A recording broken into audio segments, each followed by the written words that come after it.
So the stream went down. Hold on. Let's just take 5, Joe. Just take 5. That was the stream. The stream went down. It's back up.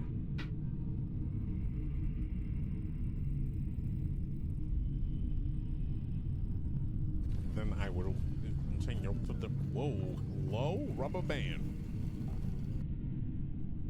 Okay. Then I will continue. There we go. It's functioning. It's doing what it's got to do. You do have to sing tomorrow. Hopefully the VOD didn't break. Last week, the one. Well, if I'm able to sing in the morning, I'll go. But you said you need to kind of. I'm like, I'll do it afterward. We'll talk after. All she said was that you. I know, but we're live. I can't talk right now.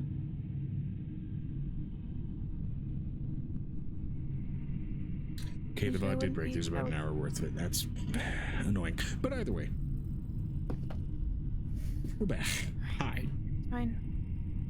So I vote that we go back halfway. And I will go ahead. And I will leave the car in safekeeping, and then we'll look at the map on which way we need to go on this highway of doom. To go to the level next to the succubi. As we look at Amber and T-pose. Piper and T-pose. Amber and T-pose or Piper and T-pose? No, it's just Amber there, straight up. Who the fuck is that? There's a human with us and they're T-posing.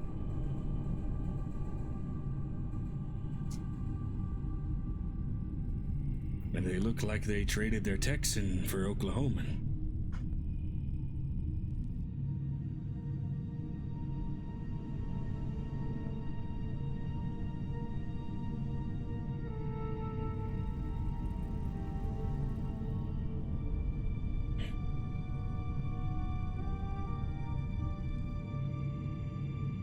Is everybody okay? Everybody's kind of like going half in and out here. I'm just not sure what's. I'm waiting for stuff I don't know what we're doing. I don't know where people are going. Okay, D has already begun driving. Okay, yeah, I'm just. Avery's just doing his thing. He's playing with his. He's looking over like the manuals. Like, why do these characters have like round, swirly patterns, and these characters seem to be comprised of mostly lines? Okay. All right, I'm gonna go ahead and have Vanestra go ahead and roll me a survival check just for the quality of the drive.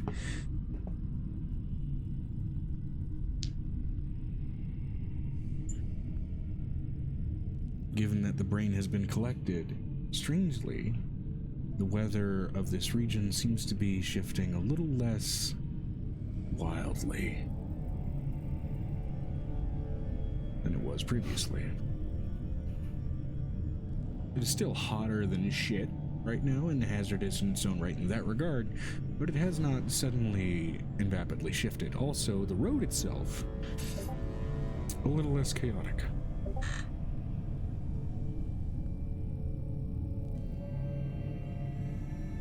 Almost less like you're driving along the path of a neural hallucination.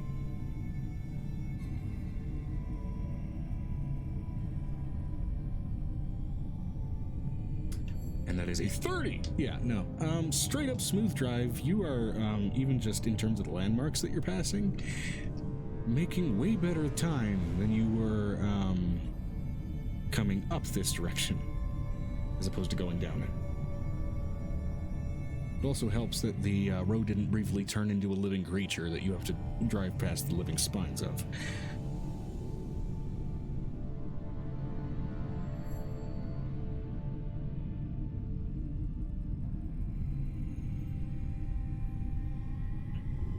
And I would say, actually, in the span of probably give or take, just shy of an hour, oddly enough. The pacing is that good with the drive that you were able to make it to at least where you recall the halfway point being.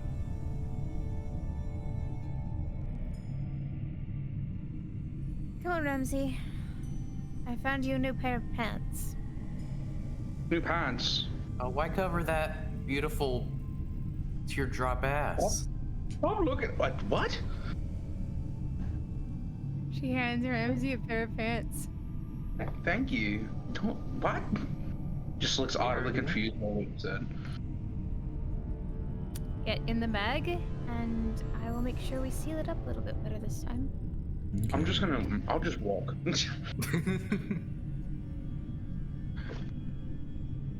Which I would say, yeah, I would say given now the unaltered, well, no, the roadway itself does still wind, so wouldn't be able to see it from this distance, never mind. But either way, you guys do decide to take flight to go ahead and approach further toward, well, that ambient source of slightly verdant radiance.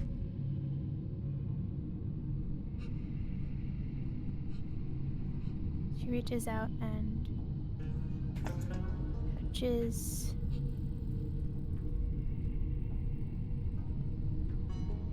Alcine's arm. You ready to ride? Always. Let's go. This time I'm ready to ride platonically. Behave. Never. Luckily the bracelet works in this area. As if I would fuck in the abyss. We already did multiple times. I know, such risk take, and you guys are hearing this disturbing fucking conversation as they are taking flight away from the bus. Avery in despair, he's like grinning and chuckling at him. Oh, that's cute. I love that. He's like, oh, that's cute. That's cute. They're cute. Okay, you guys take flight aloft on, in this case, Violet's back. Now, Violet, since you are taking two people with you, I'm gonna need you to roll a strength check for me. Okay. New form, new me, I guess.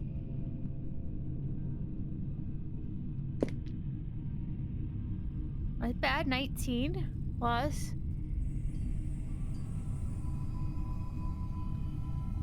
E-I-O-L-E.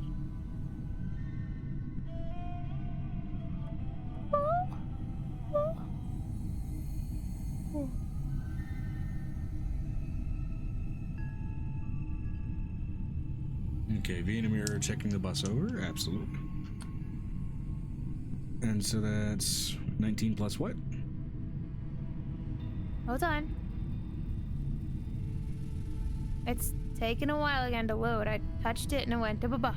Okay, let me go ahead and try it on my end here.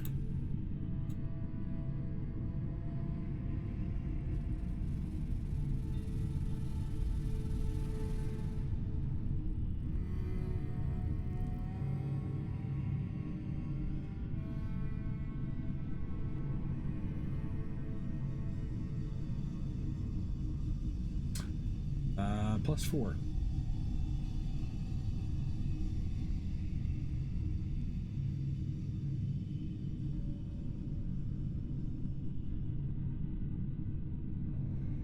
right, 19 plus plus 4, so four. 23. 23. Yep. Okay. With that, your two would be riders get advantage on their dex checks. So first, Halcyon.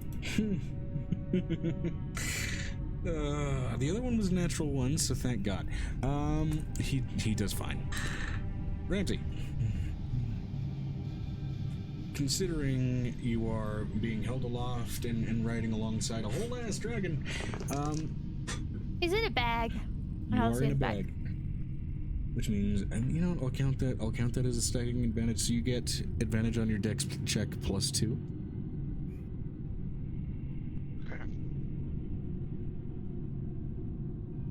Is the dex check? Yep, dex check plus an additional 2. An advantage. Oh, that one fell. Alright,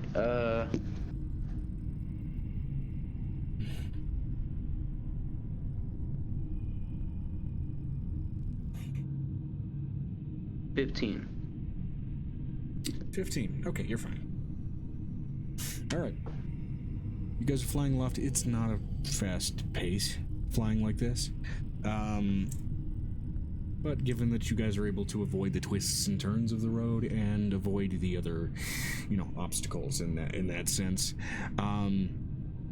you are overall still making faster pace than you would have otherwise.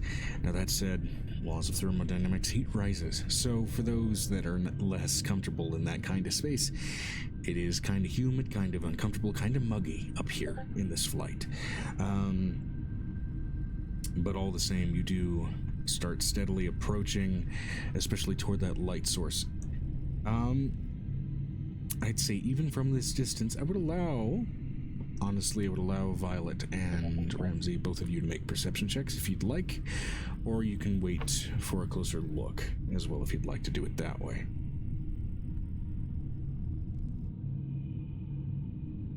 I'm gonna go get some cake while they're off on their little detour. Okay.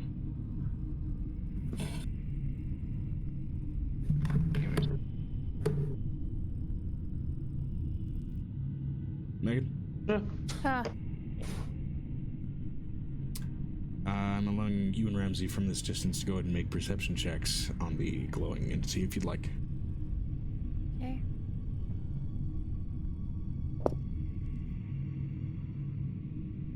It's a 17 plus. It's a 20, soft 20. That's a 12. Oh, we were supposed to up my wisdom stat. That needs to get up to. Let me get a moment. It's supposed to go up to like a 5. You told me last session.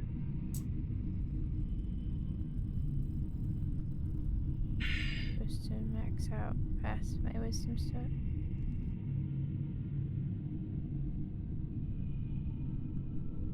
It wasn't going up to a +5, it was going up to a +6 if I recall. So 22. Okay. Which I can edit here really quick on your That would mean it'd be a +6, so it'd be a 20. 22. 22. No, with the. Yep. Okay. Oh yeah. Makes sense.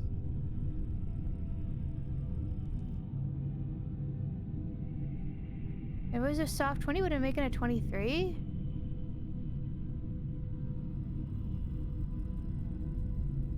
Perception is a wisdom-based set? It would make it a 23. Okay.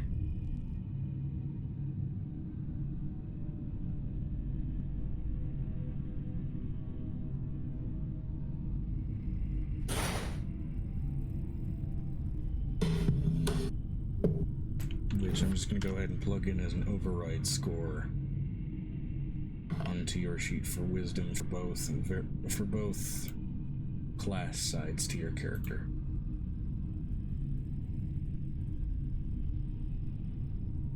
Override score 22. There we go.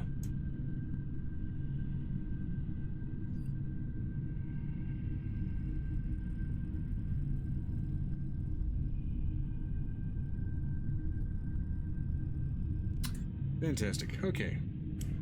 So 23. Ramsey, you're not really able to see much, especially considering your eyes are starting to get covered in sweat, being this high up and this hot.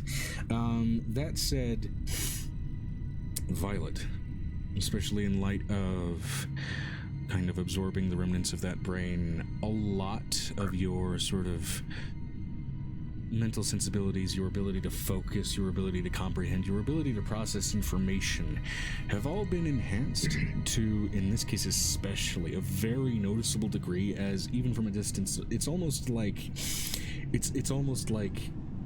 going to the optometrist and wearing glasses for the first time, that realization of just how much detail you've been fucking missing. And you were able to kind of look through into the distance, and you can see this sort of pair of glowing entities, one more subtly than the other, especially since one is not explicitly a celestial. But you see off in the distance this, I mean, admittedly, it's hard to get detail as small as it is, but a seemingly metallic humanoid entity and a very vibrant winged mechanical entity as well. And even looking at them from this distance, there is, I would say, with that roll, since it is wisdom based, there is no malice, even necessarily from the look.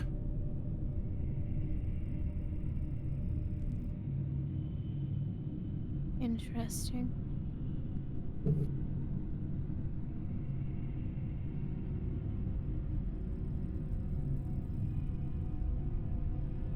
We'll land at a distance. Okay, Under the how much buildings. of a distance? I'm giving us about at least 10 to 20 foot distance. 10 to 20 feet? Okay, you guys will Yeah. be probably visible by then, but I will say approaching to get that close. I'm gonna use the tops of buildings. I'm a dog. Okay, so that means you're trying to obscure your approach. Go ahead and give me a stealth check. And I would say, Ramsey, give me a stealth check as well, as since you are part and parcel of this flying collective. 17 plus. Your ability to obscure yourself will be a contributing factor here. I'll roll for Hold up, let me Halcyon as well. refresh because I need to know if I'm got my stats up. Rolls a nat 1, he sneezes inside the bag. So you said I get disadvantage as I'm wearing my armor, and I'm upset because I rolled a nat 20, and I never get a nat 20 with Ramsey. So that's my first roll. That's a 22. Yeah. Okay, 22, that's one success, potentially, because that exceeds the passive perception of 11. Okay, then 16. Still exceeds the passive perception of 11, so despite the plate armor, you're fine.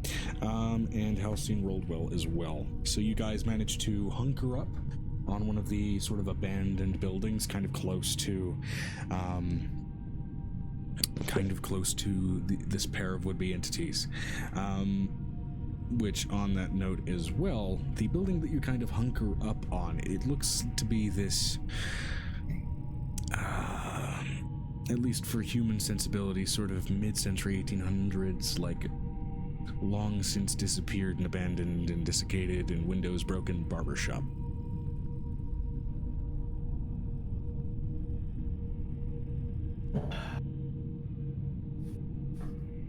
Whatever visual you conjure up in your minds for that, it's up to you.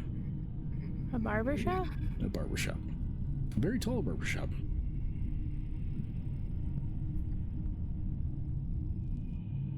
Roughly 4 stories. She's gonna kind of circle it for a minute.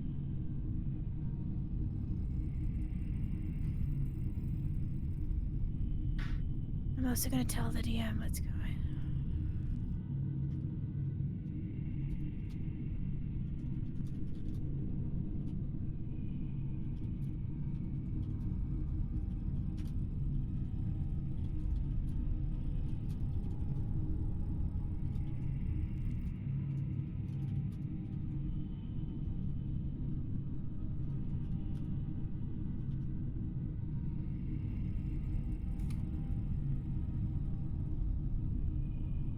Okay.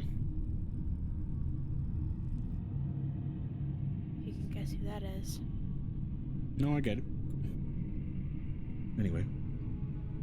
Escapism. Let's keep going. So,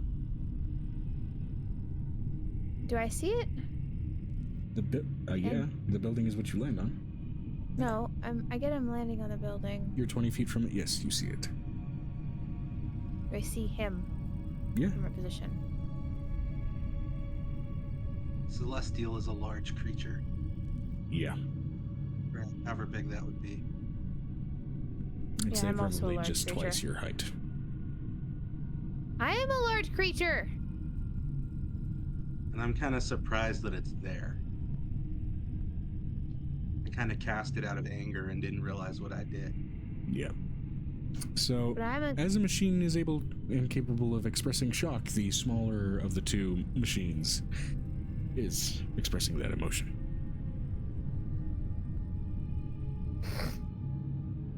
Let's call out. What are you? Nothing of consequence. He's not noticing you. Oh, He's noticing the thing he summoned.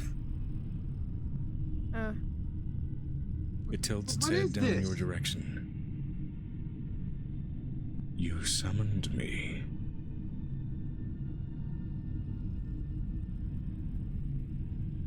And I get the like dog, like tilt to the head, just like. All right. That's new. Where are we? Somewhere no living thing belongs. All right. So I summoned you. Can you be less vague? I'm gonna roll to see if it can be less big. You're summoning something that's like big. They don't like to tell the truth. Just because it's big doesn't mean it's a big liar. So no, they're just like, they like to be cryptic because it's fun. It's fun sometimes to be cryptic. We are in a lair of the abyss, where lost and forgotten things land. Oh. You don't have. You wouldn't know that. Never mind. What can you do? Many things. What category Alright, of what can I do are you inquiring about?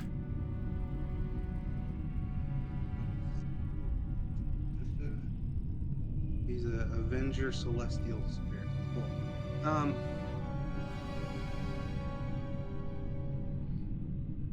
I can fight I on your guess- behalf for a brief while. Do you see anything around worth fighting? Are we in danger here? Ambiently, this place is a danger, yes.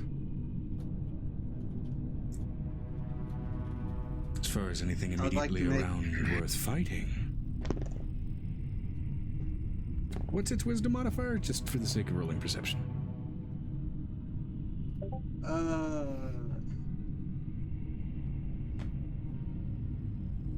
Two. That building you ran from does give me a slight itch. And on the stealth checks, did anybody roll below a 15? No. Okay.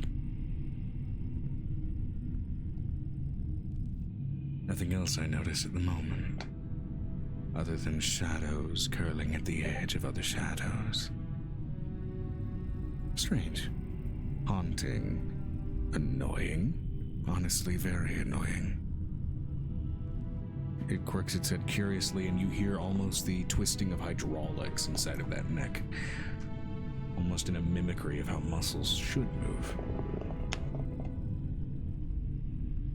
All right. Violet can Do speak. you have a name?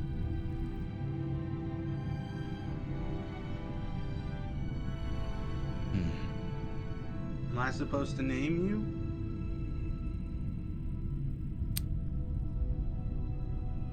Celestials have a name. Hold on. This is very much the essence of DM name the shopkeep. Okay, considering I kind of treat summon rules as you're gonna kind of summon a random one of these each time you do it. Can his name be Barbarous? Can his name be Jeremy? Yes! Jeremy. It just has to be spelled really weird. It's like JEIARR. No. Instead of an E, it's Y. JYRYMI. Yep, that's Jeremy. Yep. Jeremy. Jeremy. Jeremy. Jeremy. I choose you. That's essentially what just happened. It's J, the word air, M.E. There we go.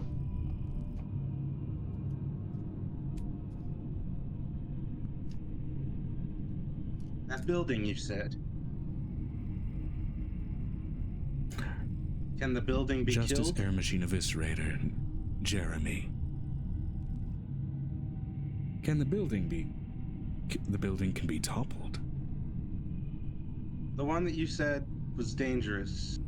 This whole place is dangerous, and there are shadows all around, twisting and contorting amongst each other, some hungrily. Well, you pointed out a specific building I was in a minute ago. I'm letting you know. Oh. Can That one, pointing back toward the holograph hotel. Can it be killed? Can you kill it?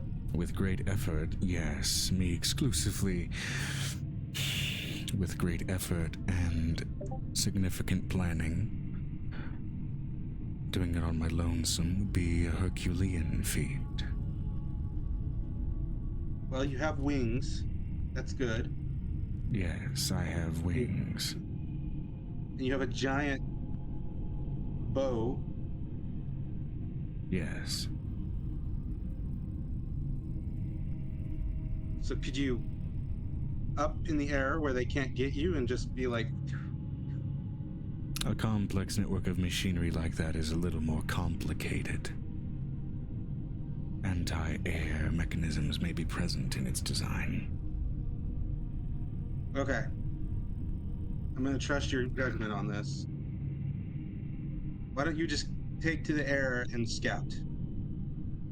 Understood. Anything Particular specific you want threat. me to look for? Threats. Humanoid. So Sneakies. People spying. Spies. Threats. be it. It takes flight, and it's Specific. going to go ahead and roll perception from an aerial position. do I need to roll a contesting roll on that?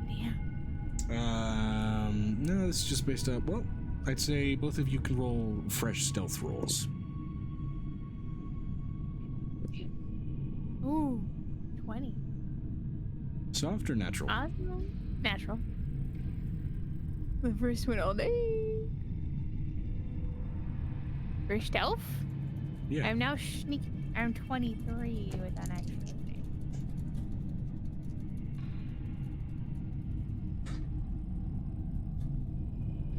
23. It got a natural 20 on its perception, but got a 22 because of its +2 modifier. So you beat it out. Hell yeah!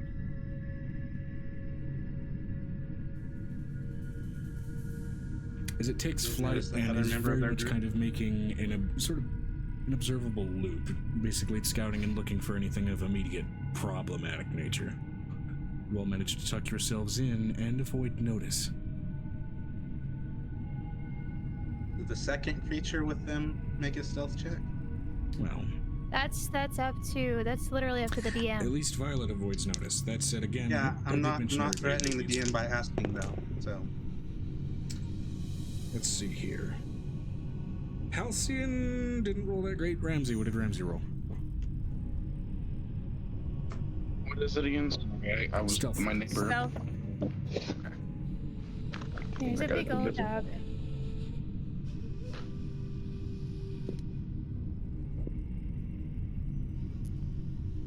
All right, that's an 11. 11. Okay. All right. So while the mount, so to speak, manages to blend in almost completely with the building about her, the two riding aloft on her body and in her pack, less easily obscured.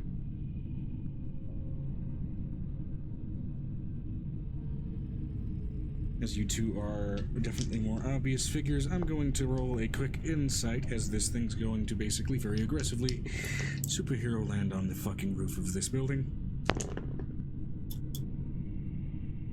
Insight. Okay, doesn't detect you as malicious, but lands all the same.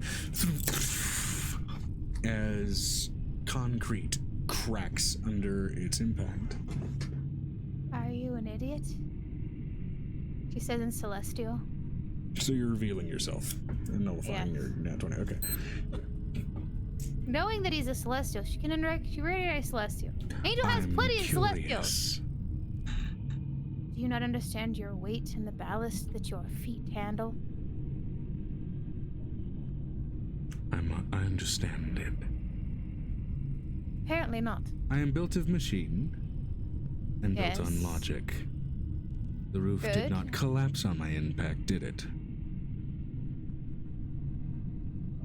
What is your purpose here, and why are 3 additional mortals down here in the abyss? It is saying this loudly enough that you can hear it, Grandpa. Is that your business? No. So No. kindly have a nice day.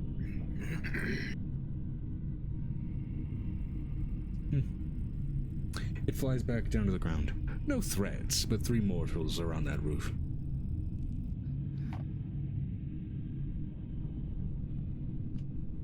I think Avery was right. I think we should have stayed back. That's exactly what she says to Halcyon mentally. I think Avery was right. We should have stayed. As the Warforged beneath calls up.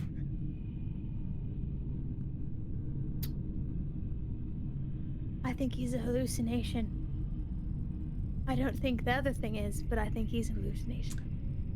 He's very real.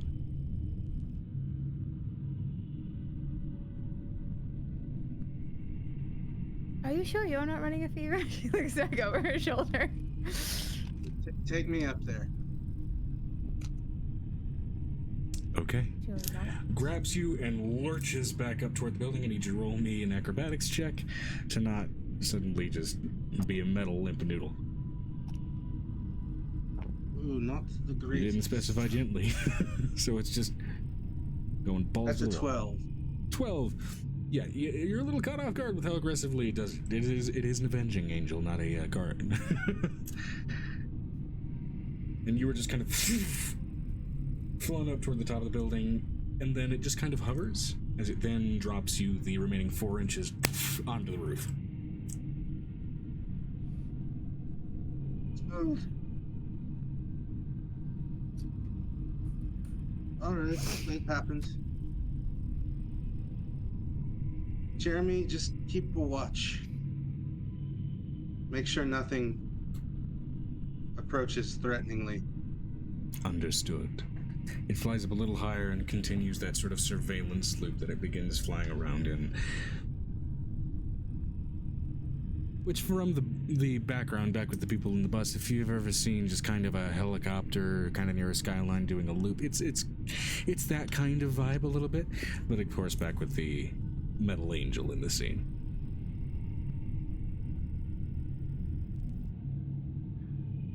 Well, this is all new and crazy and kind of stupid. Who are y'all? I don't have to answer your question. I think we should have done what Avery said. You can literally see her starting to walk the other way. I'm Ramsey. Ramsey, silence would be appreciated. Angel would prefer us not Ramsey. yet. Yep. And there's Do a note you of an want to angel get bird. left here? She's like, What? They don't seem that. What? They don't seem bad. I don't trust anything here. I don't understand. How do you not understand? Don't trust anything here. The snake curls up from within your chassis, very rattled from having been dropped by a fucking metal angel. Falls back into the chassis as it briefly reveals it. Yeah, that's gonna be hard to explain to that snake. Do any of you speak snake? I speak a load of things, but that's neither your business nor your The perception. little dragonette curls up over your shoulder as well, just kind of looking at them. Turning its head, and This is one. it's a little stupid, but I'm gonna roll to see if it recognizes you guys, because I mean it's been in Angel's possession for a while. You mean the Yeah, little dragon? It recognizes you guys. Oh, I know those guys. How do you know those guys? We just jumped across things. She's been around for 2 years. He's been off and on, kind of corresponding with some people. Hi, Ramsey. Hello. And That's he's me. They've been fucking. Whoa. That was a Okay. lot. Which means that you know that we didn't do it for a very long time. You need to go and be quiet. I just dropped the whole guy in the face. He says in full draconic. Got We to do just that. left Angel in the Feywild and ended up here because we got sucked inside of a portal golem demon thing. Yes. makes sense. Right. I was kind of hoping that after a few minutes we'd go back there. No, But I guess that's that's how, not happening now. that's not how that's gonna work. This place doesn't let I you don't go usually once you talk get this much. in. I'm getting tired. And it crumples into your chassis as well. You sleep, Juan. Well, Juan. You've worked hard today. So, Well, you know the gnome girl. you mean the to-be deity? Yes. My sister. Kind of by adoption, force adoption. The amount of coincidence in this Your family encounter. know whether you like it or blows my not. mind. How when? What the fuck was that? That's what they did to me too, but it was Mine much more not, the man behind the curtain. kind. It was much kinder with me. I think Ramsey just kind of lost his shit after he finished his mission. You don't know. Were you there? Probably. No, but I got What is told a Ramsey? lot of What do I things. see? What am I looking at right now? Which form do you decide to take? Would you like to describe probably- yourself? I'm probably in my base form. I'm probably just in my base form. He's an average 6 foot gray dude with scruffy hair, tied into a really messy ponytail. Sitting in Halcyon's backpack. Actually, with the And upgrade yeah, that you he- received, you are not gray. You are a slightly off tint of green. Green. Bro, I'm Shrek. Not quite that severely green. Remember you said, aren't they supposed to be slightly bluish green? It's like it's like an aqua mint almost. That's the sort of tone. So, You remind me of. huh? Nick. He told me his name was Nick. Nicodemus, the other half of the deity that you met. Yes. Yeah, you, Ramsey, remind me of him just slightly. They are technically related. My marriage. In-laws also make great outlaws. She says What is pointedly the- at Ramsey. What is the third person that the DM is playing? So looking You can just down and out, you see How's it? this sort of almost golden blonde, high elven individual. The tone of his skin almost also a slightly golden shimmer to it. You look like you have too much silver in your diet. Coming from a man made of metal, that is. That should tell you something. Do you want this to happen to you? I know for a fact that's not how that works. I've considering consumed who great he's many say made that. of. metals Same. for various purposes. Shut up. Is everybody on every plane kinky as hell? Only all the high elves. Oh, it knows I'm about so kink. What glad kind of it's someone discussions do we else. need to go into here? What are you into, Shut middleman? High elf. Yes. So you have the holy weed too. What? No. You said you're a high elf. No. A classification based off of the fact that many of my people ancestrally can practice elven high magic, not a status of being intoxicated. And the Okay, dog is talking. I just left y'all's friend and she had magic weed and that was interesting. It's called godweed. So I'm learning a lot of new things. This little field trip has not quite gone the way I expected it to. And I think I left her.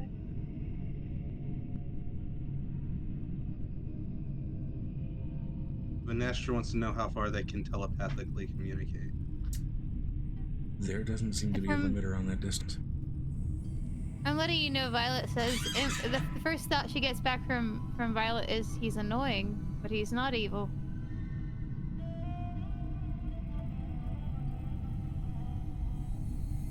If he incessantly talks this much, I'm going to have to put a big gag in his mouth so we get it'll get eaten by a beast giant demon. You hear mentally, then hurry up and get back to the bus so we can get going, from Venestra. Okay. I'm gonna have to convince him to come with us, I think. Maybe. I don't know. There's another side to a conversation that this being seems to be having with themselves. You see her mentally like check out for a second. But would you like to describe Violet, Joe? Because you're the one that knows what she looks like right now. The new shape she's taking. So you can just kind of describe her dog form, and then the fur is crystalline and amethyst in its tone, frankly. If you took a bear and a dog, like a wolf, you combine them together, that is what she looks like. She's a big wolf thing. amethyst-colored Tibetan Mastiff.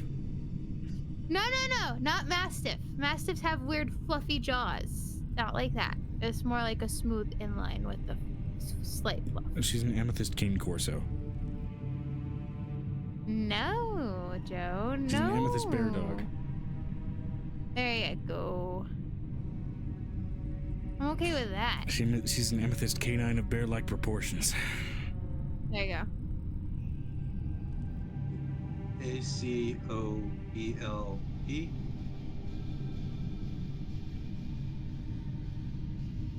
All right.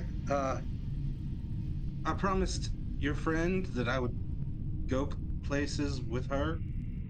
Yes. We were waking up. I'm sorry. I'm a little bit flustered right now. I was just in the Feywild. Uh-huh. And then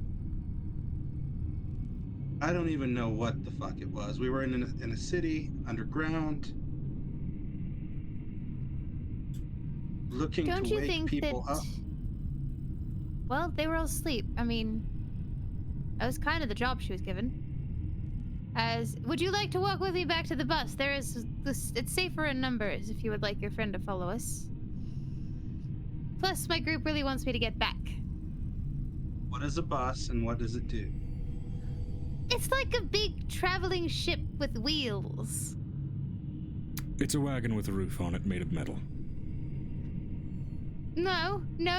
It's much more than that. It's like a horse. With power inside of a That's metal more describing how it casing. moves, less so how it is. Just The being- abyss. No, you're just being argumentative to be argumentative. I was coming here eventually. I promised your friend I'd travel with her. So can I travel with you to keep my promise by proxy? I guess so. I mean, we're headed to where there's a bunch of succubi that are gonna kill a bunch of people. If we don't kill them first.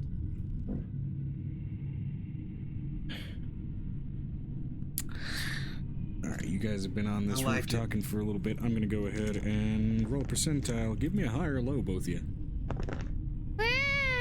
Also, The Ramsey, die rolls away. because you're here too. Percentile.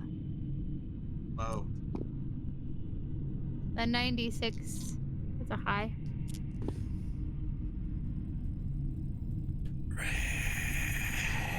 Ramsey. Hmm?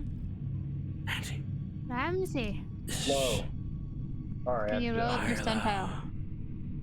Low. Okay, 3 Little low, one high, high. little ho, little hey, little ho.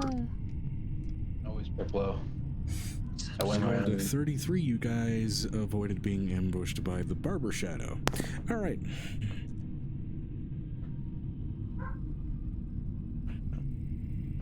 Well, all you right. didn't.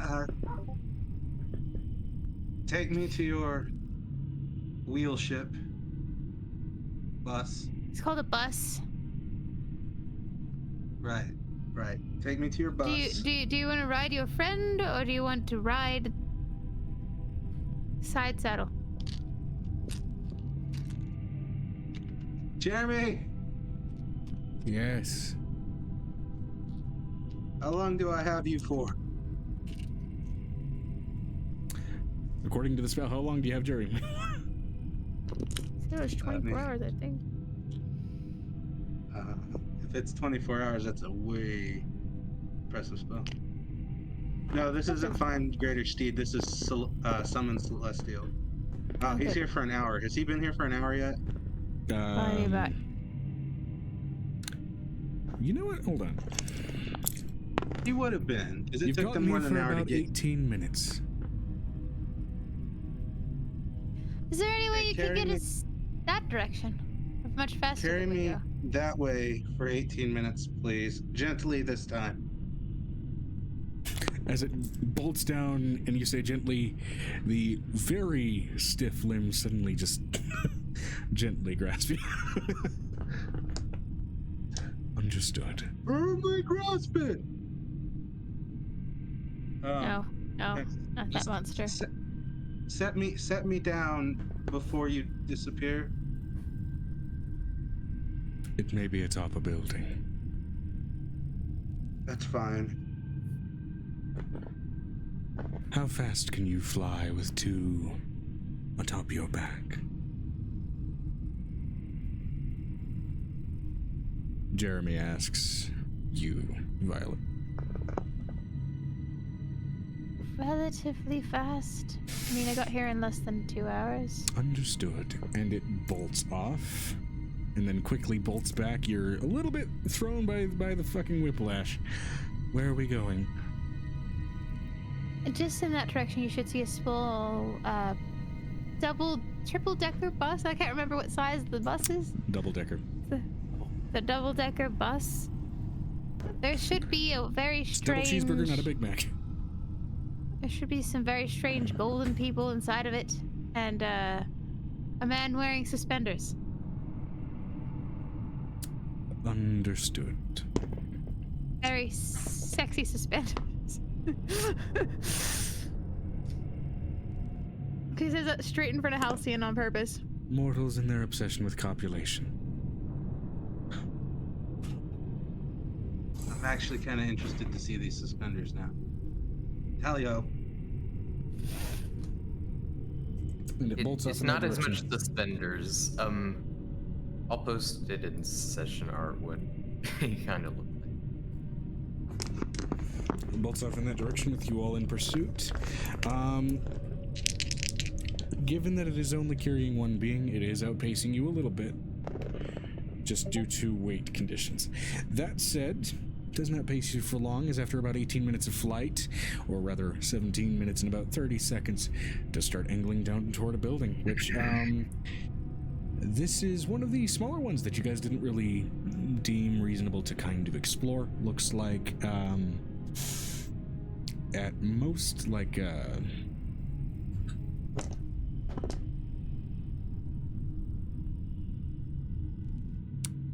small abandoned, like, little barracks of some kind. Kind of older in its look and nature, a little more familiar, I guess, to the time period you guys are somewhat morphed into at the moment. Can I roll a religion check to see if I know who Vandir is? Sure.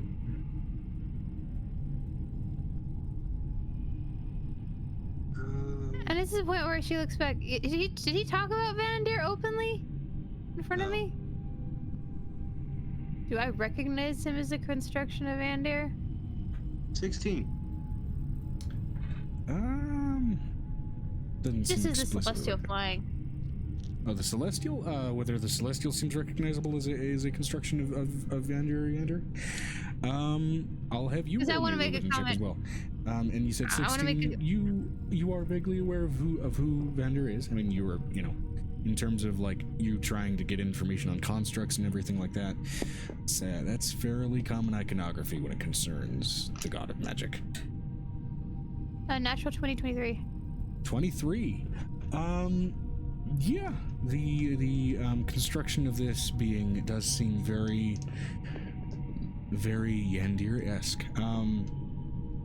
With the exception of the fact that seemingly tucked into some of those mechanisms, there are despite it being celestial in nature, there seems almost like patina.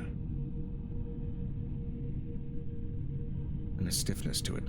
Like this particular entity may have been lost or forgotten. Or maybe it's just the intrinsic design of this creature to look almost older from within. You're not sure. The small one or the big one? The big one. Okay. I'm going to know that your father also enjoys a little copulation.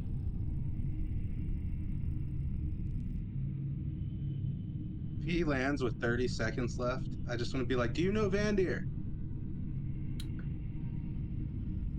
Not the one you do. You pulled it from a different plane? Okay. As it dissipates, again with that sort of off verdant color, it looks almost slightly actually sickly now that you think about it. Ghost. He's alive. He's actually one of the healthiest god on that planet, actually. Depends on the positioning of the timeline from which that celestial was extracted. Oh yeah, definitely.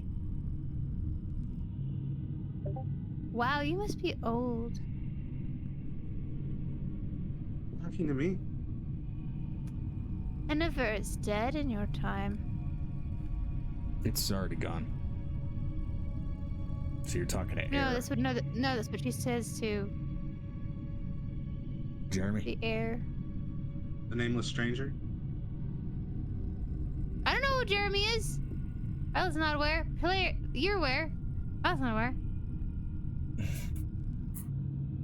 That thing is I old. was very tempted after you guys naming it that to really, really cover it in springs. Really tempted, and I just didn't. How far are we from your bus? Nobody got the joke. Not far, maybe 15 minutes this direction. Can I get a lift? She bows down to let him get on top. Okay. I'm gonna need you to roll me another strength check. Your DC is gonna raised be heavier, isn't significantly he? as you are carrying now a Shit. metal man. I'm carrying And Metal two Man! characters who are both wearing heavy plate armor. Great. With a 19, that's not bad. Being the Roll one lower more of the time two for rolls. me. Take the lower of the two results. That's the lower roll. Oh, okay. Am I rolling this too? Dex or No, strength, this is for whatever you me. prefer. Same thing for Halcyon, same thing for you, Grandpa, to hold on! Strength? Is it a saving throw or check? Strength or Dex, just check. The 20 with the 23, I think I'm good. I think maybe. Depends on how many failures they get. What's an 11? I might be dead. 11. Is this okay. a disadvantage? For you guys, no.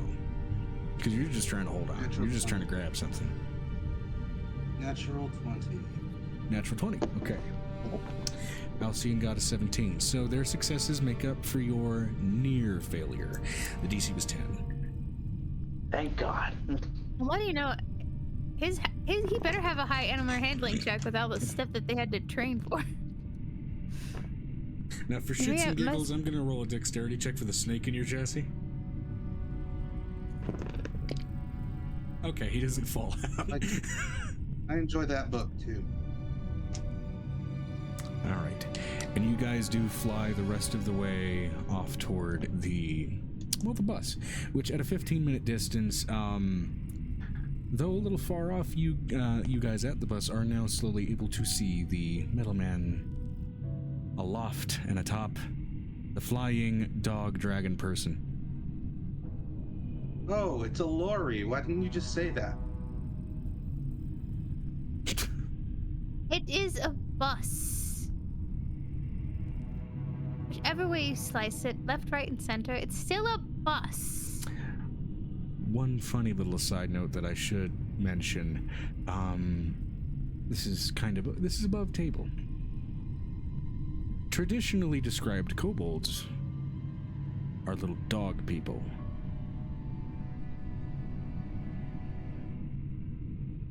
You're a big ass kobold. And- All right. Anyway.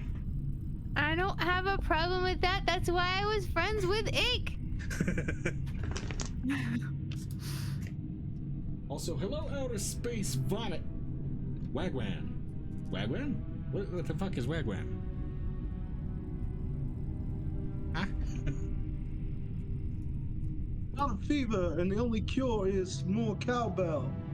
So as we Nothing land, feels Worst, Christopher. Violet looks over at Violet. Start the bus. I need a nap. I have been carrying them for some time, and I need sleep.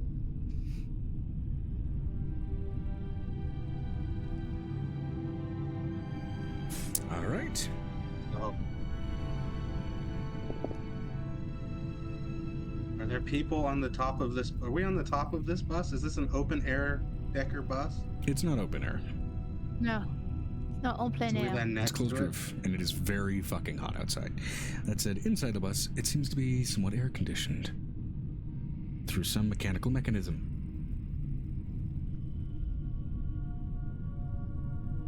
Blasting colder air into the interior. And it is an RV bus. It's basically take a double-decker bus and then, a couple fucking hipsters from whatever century this kind of fell out of reality from. They were the fuckers that said, let's turn this into our tiny home. Which is not so tiny because it's a double-decker bus. And so, yeah, it's outfitted with amenities.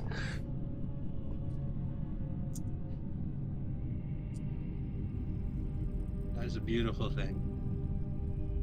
What's going on? Not much out of space vomit. Hello. Also, thank you for your first chat. We're playing the D&D. Can I say that while I was riding the amethyst dog that did I cast a spell while riding?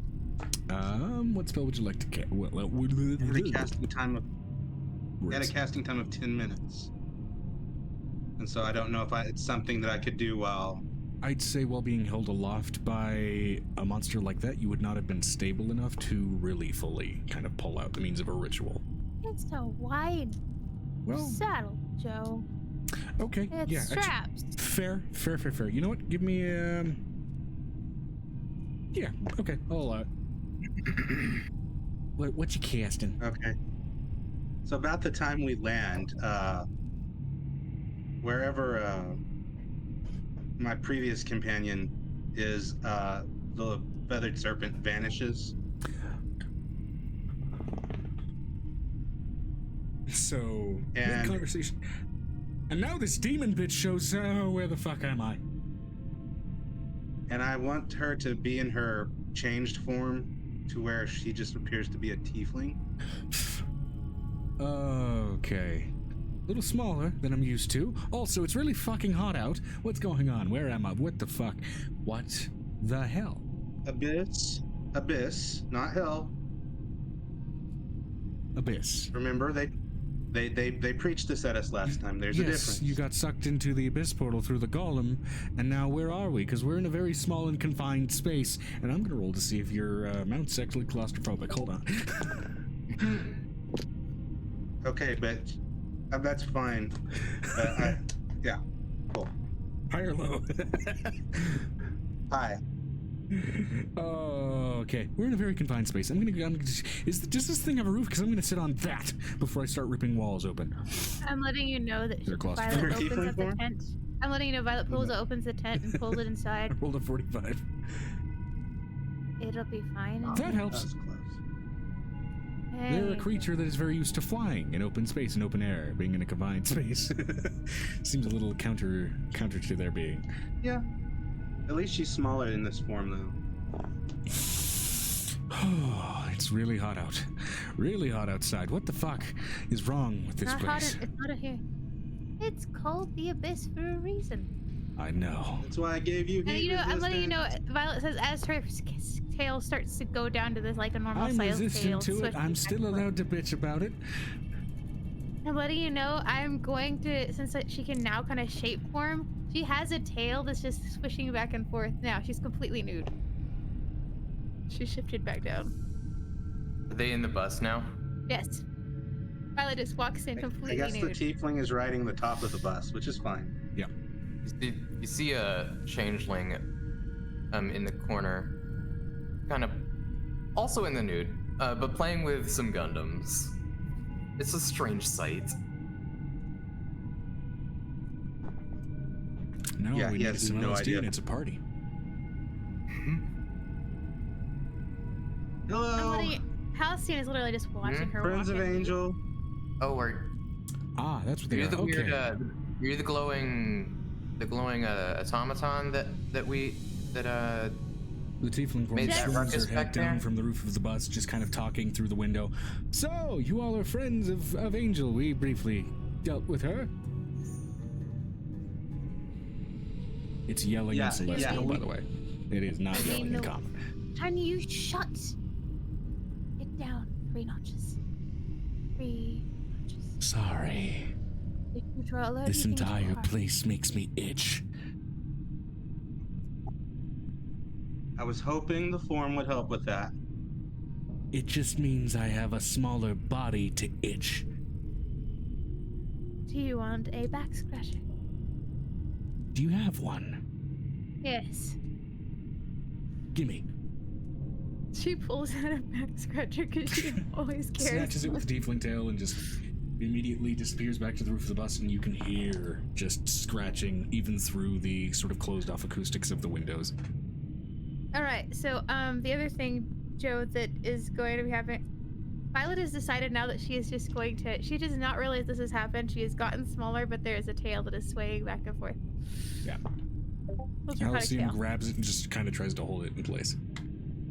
I need to get clothes on. I don't have clothes on. Yes, you do.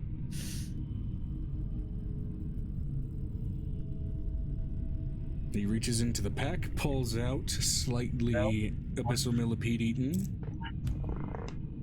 a dress. Well, it didn't get into the other bag. The bag of holding is the one that has the clothes in it. The bag of the clothing is sealed shut. Right. Is everyone here blue? Dabba dee dabba die. No. No. Joe. No, I'm green. Violet is violet, like of amethyst. Her entire body's made of amethyst. Got it. Would you say this Violet. Your turn. Warforged counts as an object? No. Creature. Creature, absolutely. Construct class creature. I know you all want to To get in answer the your direction. question, no, I'm not the glowing one you saw. That was Jeremy. All right, I'm going to get something straight here. She gets down on. She's much shorter than you now, but she's pointing at you. I am the guardian of this entire group. You get us lost, I end up killing you. After I save your life, and then I take you to the material plane, bring you back again, and then kill you again. So, keep alive. Or keep everyone else alive. Because that's what we're all supposed to be doing until we kill the succubus daddy, whatever his name is. I think what she means to say is, can you cooperate? And if so, great. If not, And I I'm going mean- to be introducing. This is the automaton that was friends with Angel. There we go. Now everyone is. The announcement has been made. I don't know what your name is. What is your name? It Introduce sounds yourself like to I've the been room. cooperating quite well. I know. I'm just Right, telling you it's- ahead of it's- We're time. not saying that you haven't been, we're just saying. We're just trying to prepare you for. We're just preparing you for the. Listen to the audio static. This is the radio demon. Radio demon. Whoever this man is. I don't know. Make a persuasion check to try and entice the demon on the end of the static. It's a good thing we went to investigate. For me? Me? Yeah, Our because grandpa. you're trying to call it out.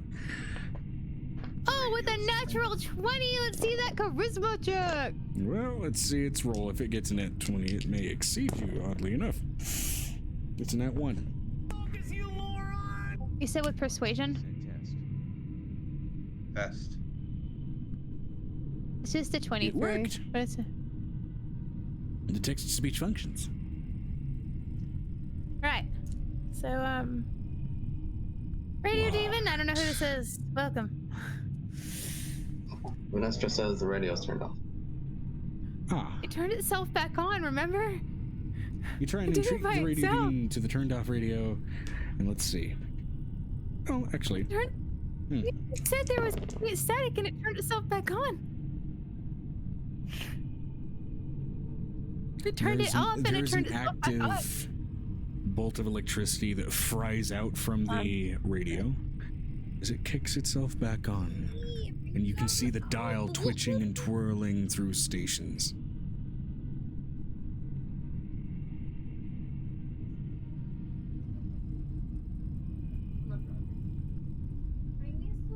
You've brought a new toy. A button or a Interesting. I almost put stickers from wherever you send them to me. Like a Wow, this sticker thing gets good reception. of Rachel stickers. Okay, changeling. And he just kind of points his fingers around. Which changeling? Which changeling? That too. Changeling. Points at both of them across the room. Oh, he's pointing to both of us. Yes. Oh, what? But who's the third one? Avery, Ramsey. Ramsey. She plays for like Ramsey. Nestor says Avery. there's technically the one in the lamp. We don't talk about the one in the lab. That's his own business. I'm trying to keep him private himself. That's what she thinks over to Violet. She tells me over to Russia. I don't know if we need to introduce him yet. I don't know how familiar he is. I don't know if he wants us to be introduced. All right, cool. We're not talking about the one in the lamp then. What is your name, Metal Man? You can call me Grandpa. It's not a proper name, but it works for me. Do you have grandchildren? I don't have children. I don't think he can make children. I haven't tried. Anything can be made, says the voice from the radio. Given enough pieces and the right tools. We're well aware of that. How capable are you, Grandpa? How Summoned a capable big ass am I? celestial. Yeah, that was a surprise and kind of an accident. But But very still, helpful. it happened. He Um, summoned a celestial So from another context for plane what is called going Nineveh. on outer space vomit. They're in the abyss. They're in a layer of the abyss that's basically the back rooms. I They're in a bus. A bus. do not know how to tell you how capable I am. That seems like a very subjective question. You want me- How about a simple am, test then? How about not? Can we get where we're going first? A Stand in. test? Stand in. Where I are just you want. going? None I of would your very business. much like to know. No. I say jump. And I need you to make a dexterity saving throw. I am going to shoot everyone on this bus. Dexterity saving He throw. literally goes over Yes. and pulls one of the blankets from Avery and puts it over her head. The last person who said that on this vehicle It's mine. did so with glee that No, drew she had them it to pulled out her me. own behind him and put it on her head. What were you saying, Joe? As Violet Be a said, I'm going 20 to shoot everyone today. on this bus, the radio voice responded, the last person who said that on this bus did so with glee, and it drew them to me. Ooh. What was the number? 20. Okay. Do I jump? I mean, I mean, you jump, but nothing else happens. Is he gonna break the bus because he's made of No. metal landing on metal? Am I forced to jump? No, you just jump. However you jump, but nothing else happens. Does he break the bus? He's made out of metal. Vanessa, roll a flat d20 as a con save for the bus.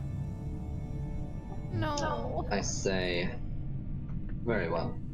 As I stroke my plus chin. 5. 19. Bus is fine. You do hear the shocks creak a little bit, though.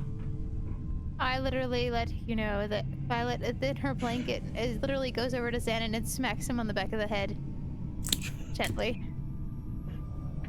Who's that for? Don't make him Don't jump know why I in the jumped. traveling Ministry vehicle. says, don't do that again. Next time you do that, I will make you sit in the back of the bus. Jumping Back of the bus is in where the the bed is. traveling vehicle isn't I'm a gonna. bad idea That is though. in the if- tent. because you're going at the same speed as this vehicle is. And I'm it's gonna not like flip you the have any nose. air slowing you down. Calm down, little one. Oh, that is not what you needed to say. So you want to know how capable I am? I need I'm Xanon. jumping for joy to find out.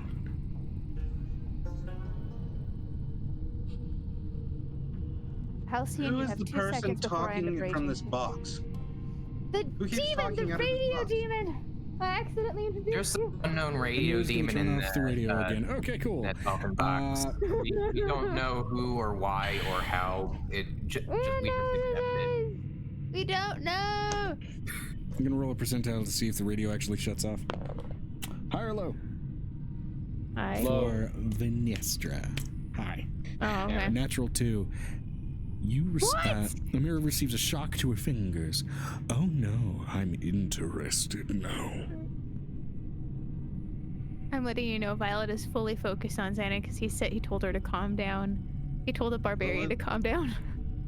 The little pointed circlet welded to my head flashes for a second, and I need the radio creature to make a wisdom saving throw.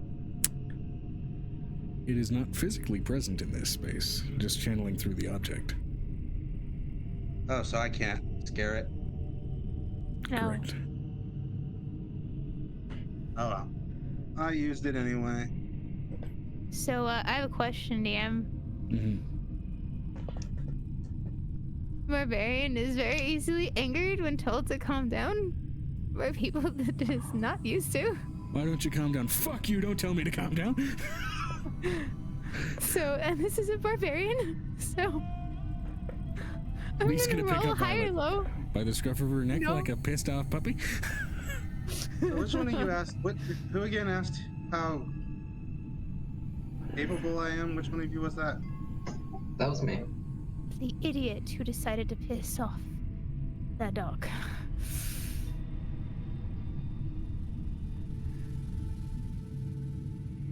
I mean, I would very He much. draws the sword just to let the runes glow. like to know who all of you are now. Why don't we all go on a little detour, as the steering wheel on the bus wrenches to the side. I'm gonna need everybody to make a deck save for me. Oh yay!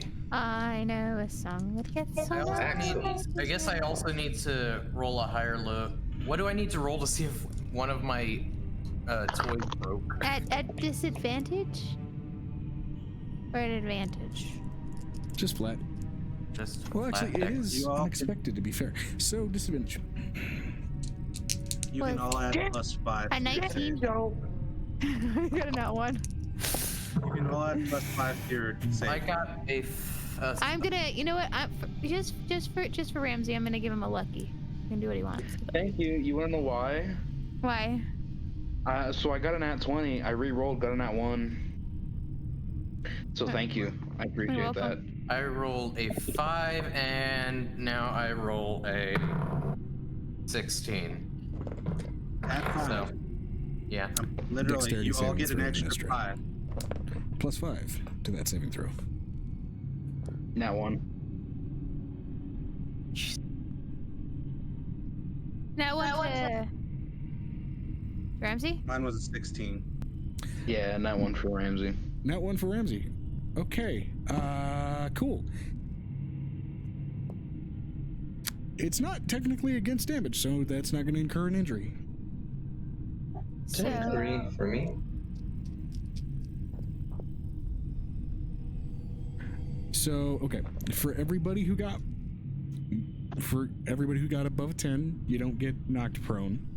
But you are all, very much kind of thrown against the wall just from the inertia alone as the bus starts bolting in a direction without a driver to be pressing on the pedals. And that's where we're going to take a break because the timer just went off. Awesome. The tiefling on the roof saved. What? So my natural 5. So my total of 6. I went like flying. You get an extra +5. Oh, Yeah, I get plus. You get an 11, so you save. Yeah. But it's Okay. like, If you're within 30 feet of me and I don't consider you an enemy, you get +5 to all saving throws. yeah, that's a good thing. Nice.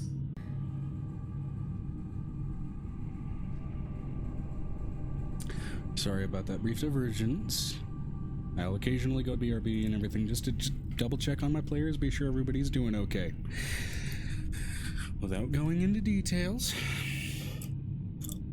some members of this group have gone through some recent loss. So, it's going to be very fresh probably for a little while.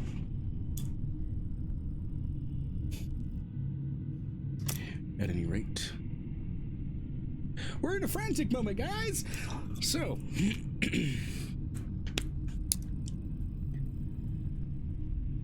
as far as initiative rolls, at least between Venestra and between Grandpa, let's see here.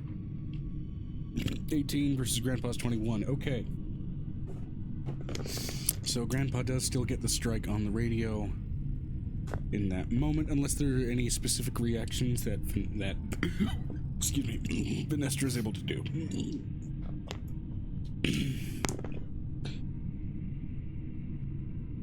Not off the top of your head. Okay, fair enough. So you're gonna go ahead and pump a smite into it. Go ahead and roll damage onto the radio, and I'm gonna go ahead and roll a general con save for the bus overall to see if this does, since it's going into the center console, damage the engine in any regard. Can I do a reaction? I'd say you can roll an initiative to go ahead and see if you can join into the fray, see if you do beat him out, and are therefore able to intercept in any way. Okay. Initiative is 11. 11. Okay, unfortunately not. Okay.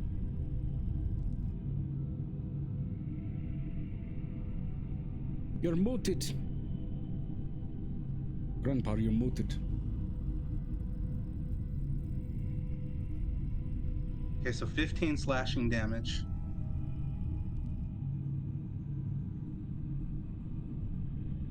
Okay, 15 slashing. And now I'll do the radiant.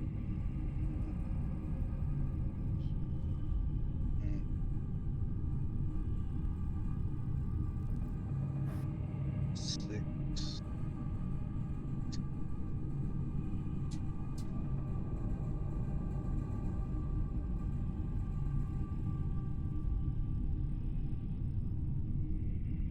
$19 points of radiant damage.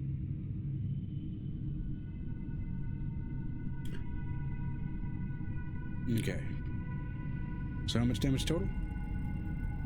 19 plus 15. 19 radiant, 15 34. flat. 34. Okay, so I just D20 roll for the bus has got to be... It's got to be 17 or higher. I'm basically giving it death save rules, which is half damage if it's higher than 10. So... Thank God, that's a 19. All right, so you managed to slash into and basically ram your blade into the radio. Very heavily damaging, if not outright destroying the damn thing, at least physically speaking. The blade does not go through and therein damage the engine and the rest of the electronics. Thankfully, with that roll. As the blade carves in, you see all of the runes light up even brighter, before then fizzling out. However, they are now plainly visible across the interior of the bus, burned out like almost charcoal pockmarks all over its interior in abyssal runework.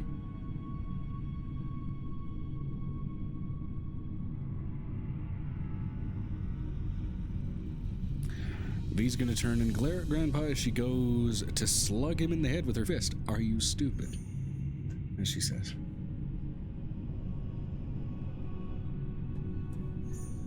The bus does stop, by the way, reeling toward its destination. Does it die? The radio has stopped working and the bus has stopped moving. And can we still hear the bus like running? The bus is still running.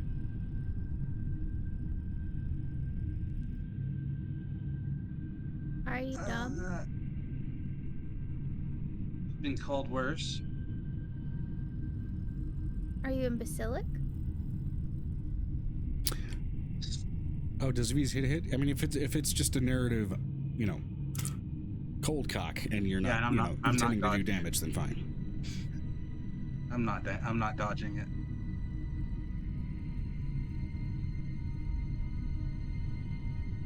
Fair enough. Don't anger the entities, Your fist which goes are the clang masters against of the metal our head. brand. Is there a saving throw, Vanestra? For the throwing? If you're intending to throw, we can call it a shoving attack, in which case I would say roll to hit. And in the case that it lands, let me go ahead and pull up. Specifically, there are rules for a shoving attack.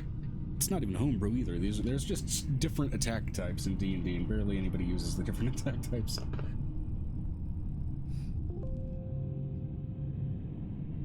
Let's see. But no, here. I felt like the bus taking a drastic turn was a bad thing.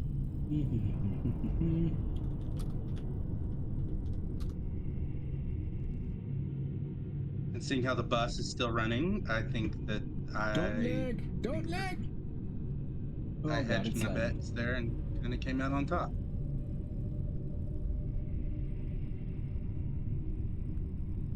There we go. Okay. We didn't come out on top. I don't understand what you mean by coming out on top. We're in its domain.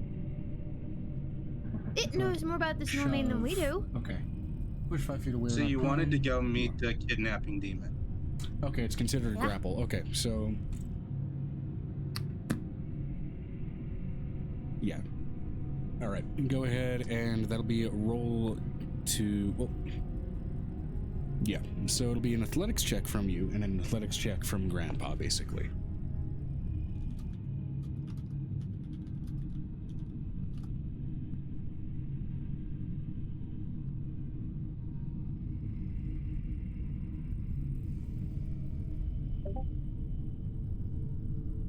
Dirty 20.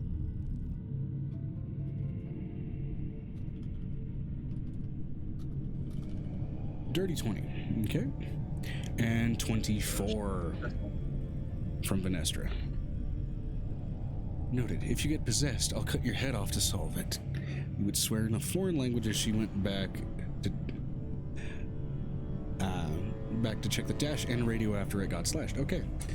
Fantastic. So you check the dash and you check the radio. As you've cracked open the radio, first of all, you notice a lot of it, a lot of it is very intricate circuitry and circuit work, but embedded kind of in the center of it and out from which, where a lot of those runes even radiate out from and are embedded onto the circuits, there is a slightly familiar looking enchanted object. You've encountered these before. It's a scrying crystal. And it seems very atypical of a scrying crystal. It's not made of that sort of common translucent quartz. It seems to be made of a very deep and almost very opaque onyx. And all of those runes that sort of are radiating out from it, I mean, they of course seem to be, even just without really even much of a need to roll. Probably have something to do with an interconnection between the scrying connection and, of course, being able to manipulate whatever this was bound to. But now, at least ahead of you through the windshield, you can all visually see this spire, which seems like, at first glance, to be made of a trash heap. But it seems like it's almost been awkwardly cobbled and fused together elements of other buildings that were stranded here. Gonna grab some tongs and remove the scrying crystal. Okay, go ahead and roll me a sleight of hand check, as it is very carefully and deliberately designed to be embedded in there. Even with the slash kind of dislodging it a bit, it will be a bit of an effort to again kind of fully pull it out without damaging anything else. Unless, of course, you're not really worried about damaging anything else, in which case then it's just, well, it's just a strength check, frankly.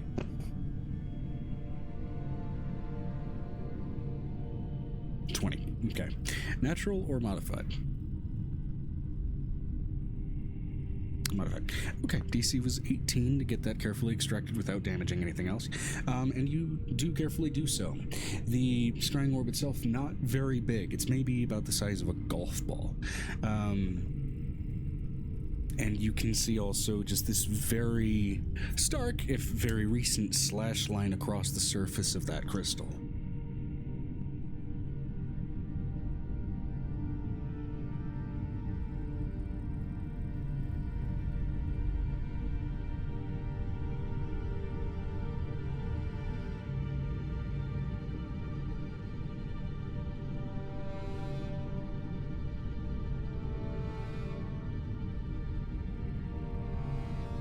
I'm getting you're muted if Violet is making any effort to react to this. Okay, she's not. Okay. Anyone want to inspect the crystal? Amira would place it down somewhere and go about casting Mending on the dash. Yeah, Wanna cast Identify check on that it? out. Identify. Okay. Cool. Alright, you cast Identify on the scrying orb, and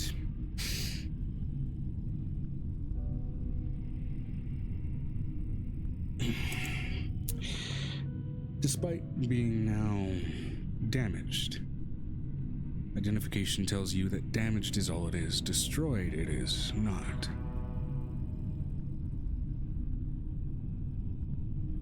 And this object is, well, it's called Orb of the Puppeteer.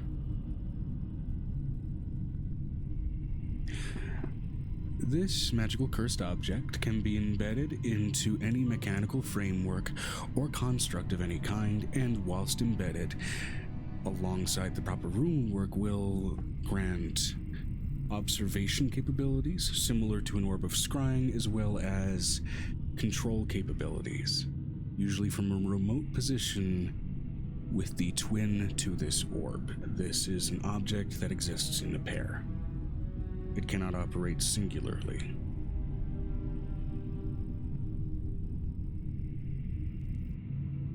So that's everyone.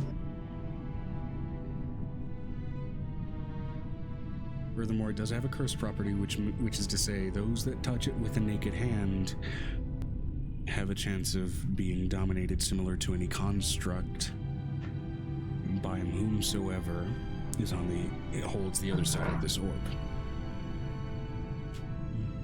I want to try something. This might be, but it might be stupid. Unsuccessful resistance, however, to the domination effect, they are immune to that effect for about 24 hours. Would I say basically that a plantier, there's- a little bit, yeah. Would you say that I could cast? Oh, where is it? Could I either dominate person or dominate monster on this crystal? It is not a creature; it's just a magical object. Oh, you say I could possess, so I assume it is a would. vessel through which possession can happen by the holder of the opposite crystal of the pair. Oh, I see. So it's like Which a is to link. say, yeah, it's a link. Okay. Is it attempting to dominate? Do you have to touch it with your naked hand to cast Identify? Yes. Roll me a charisma saving throw. You get Is this like +5. a charm? I want to know if I can Possession, kind of more flip so it is the around explicit on ruling of it, so no. user. Like similar to how a hacker can hack someone who's trying to hack them. I'm wondering if I could flip it around on the user if I. Well, for now we'll focus on the attempted resistance of the possession effect, and then we'll get to the other thing. I automatically save. I'll use my ancient resistance. Okay. All right, 2 force a success. Fair enough. You feel a cold, almost static feeling, like that sensation of waking nerves kind of etch into your hand before you are quick enough to be able to recoil from it and just almost shudder. You are now immune to that specific effect for 24 hours. Now continuing with Avery, your idea. I want to see if I make a high enough charisma throw, if I could flip this around on the user. Have it start to possess me, but then I use that as a channel to gain insight on what's behind the crystal. Roll an Arcana check to see if that's a possibility, I would say, with the nature of this enchantment.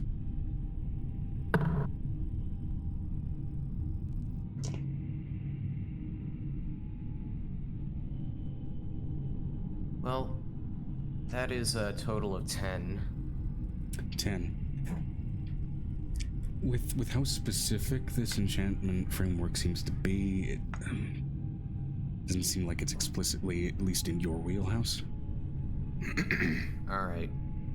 This probably not safe for me to try to execute that then. I'm just gonna let someone else deal with that.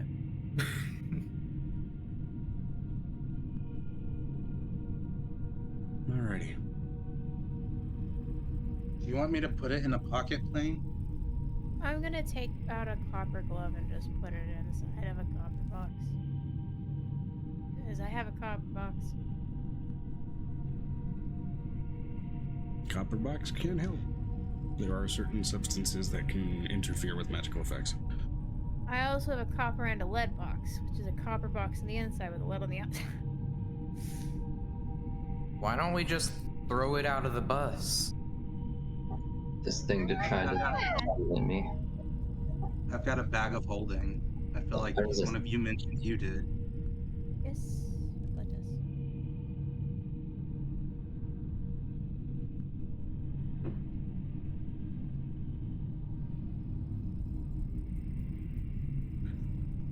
Are any of the windows open? Right now, no, not with how hot it was outside and how cold it was outside previously. You guys have, from I'm what sorry, I I can have tell. to say this. He literally said we're going towards a giant thing of trash. He's a trash man. He lives in the trash. Yeah, which think again, I to want to clarify, help from a distance these- it looked like it was composed of trash, and now looking at it, it looks like it's sort of weird malformed fusions of different buildings sort of stacked onto and kind of collided with each other like incorrect jigsaw pieces. I want to use telekinesis to. I don't know if if I can do this all in one move or not. I want to open a window and toss the crystal out. You open the window, immediate blast of heat, just you let the humidity in. You open the You're window done. to Louisiana. So, If you're done. It's only for a moment while I'm casting it out. you're gonna go ahead and Is this- telekinetically chuck the little Palantir?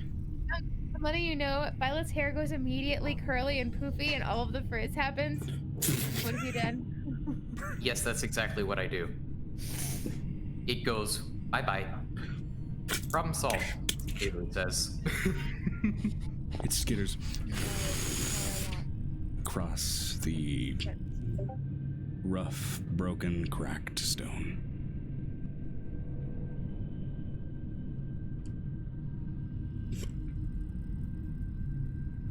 You missed it, that's Vanessa. That crystal, Avery just Avery threw it out the window. telekinesis threw it out. So right now it is sitting about 7 feet from the bus. Outside. Adios! Driving, right? Adios! The bus is Radio still to win. running. It is not, however, driving, as the driver's seat was Oh. left when the console was stabbed, Ah. and is currently Adios. attempting to be mended. Hello. No one can. Well, I'm going to, after I've done that, I'll go and help with the mending. Y'all are trying to fix the radio? Yes. Well, trying to fix So the no one car. wants That's to what I run. think you- Yes, I do, Vanestra. I have mending as an Where'd- intro. She looks over at she looks over him. You want me to stab a hole in you and try to fix you? We could do that. That's how most of my enemies have done things, so. So y'all want to go to the trash palace? Because I might have just misread that. We're gonna visit the trash man because he lives in the. I still can't get over that. I'm the trash man. Is that where we're going? We're going to the trash palace? Danny DeVito. The trash man. To be fair, every time he interacted with you guys, I rolled a D100 to see if he got interested enough in you guys to take control of the bus. Every I'm with single time. Vanestra on this. It's a very foolish I thing was- to smash people's stuff that you just met, stranger. Just so you know, I was on the boat leaving you back there, and I think I'm still on that boat. Eighth is death. Whoa. How long till we get there? From that place, So the target was the trash palace. I came out. I stole trash all over the place. from where you are, you can see it off in the distance. It wasn't immediately obvious when you were passing by, almost as if it was magically obscured. It's a very strange thing. Depending on how you look at it and how your eyes focus, the distance is unclear. At one angle, it looks closer, maybe within a quarter mile. At another angle, it looks like it's 20 miles away. I don't think I can see 20 miles away. I'm gonna ask again. Is that where we're supposed to be going? Because it felt like we veered really hard to go that way.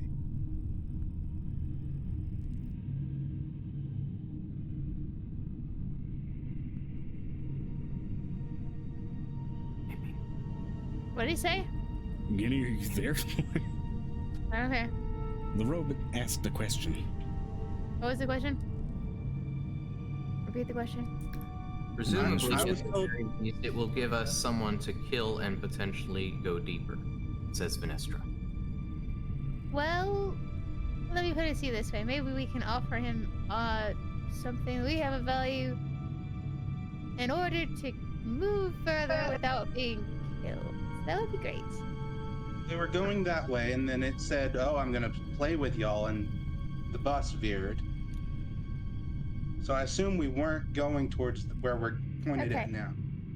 She puts her hands on both sides of his head, getting on her tippy toes, pulling her head down to look at her.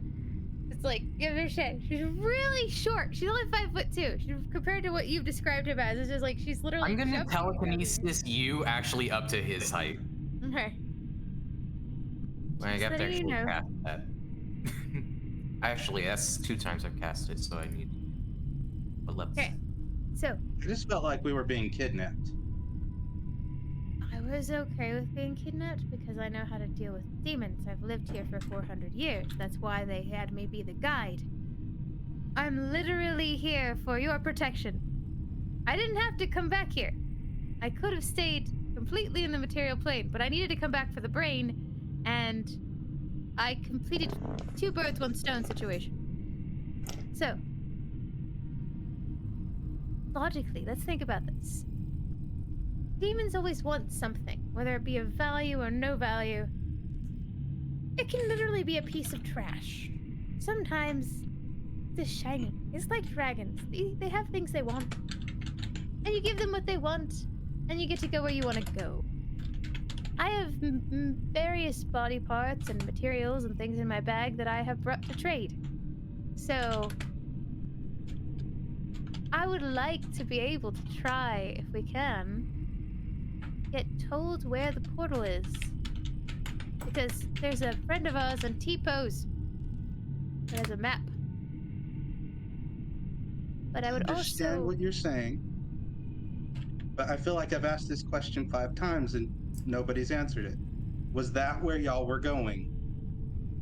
Because it veered really hard and tried to throw us off our feet to go that direction. We didn't know where it was. So yes, we're trying to figure out leading deity of this situation. So either we can get out of the situation, or we can basically figure out where we need to go next. Vanessa says, no, it wasn't. We were about to pick where next to. There you go. As Halcyon So was the also demon mentioned, this was an driving the bus objective the whole detour. time? No. I also like to appeal to things bigger than me, because I don't like to die in a certain area. I'm also a lot smarter in that situation. I also know when to dodge. So this isn't a moment to dodge. When we were in the other world, we were getting almost killed and Avery got almost knocked off my back 6 times because there were so many monsters around us. Now that was a time to panic. Because there was no one going to save us when that entire horde of monsters decided they were going to kill us. So, I would prefer to avoid ogres, trolls, and monsters. Again, sound of turning and twisting radio stations. Not from within the bus, in Awesome. the console, but as you look up from spaced out poles outside with little cone-like structures with mesh-like ends, old speakers. A prison? Are we in a prison? Well.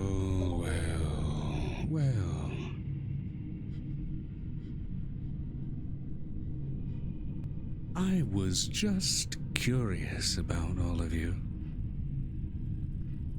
Just ever so curious. And you decide to break one of my toys.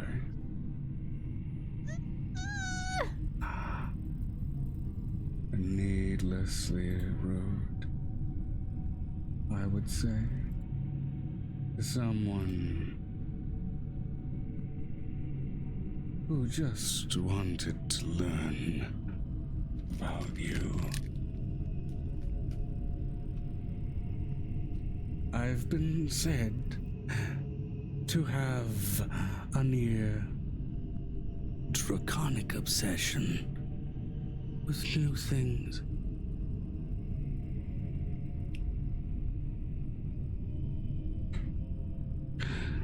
And I Can I must roll an say, insight on like what this actually is? as you are all hearing this radio sound monologue, you are seeing the shadows in this place, in sort of the courtyard, the broken, distended, destroyed pathway that leads to this place, the broken bits of debris and forgotten things starting to gather, the shadows beginning to bond, pull together like muscles. I am most displeased as the little palantir that you threw out the window also speeds off into the pile. That's what I thought. And what slowly rises from the piles and piles of debris, with one of those little palantir things rolling and sliding into place, the little slash across its crystalline surface, now looking the part of a slitted dragon's eye. I shoot it. Why?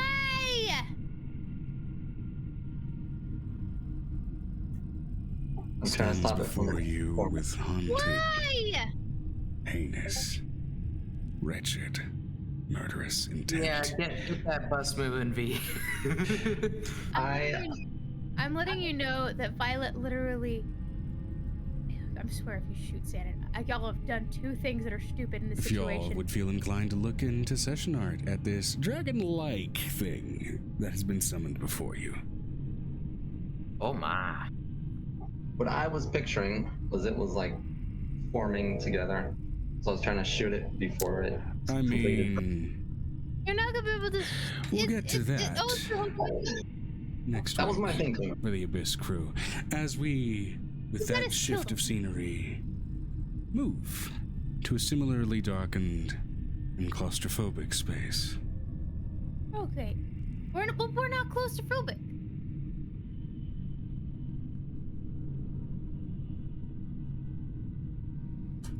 Back in the Feywild,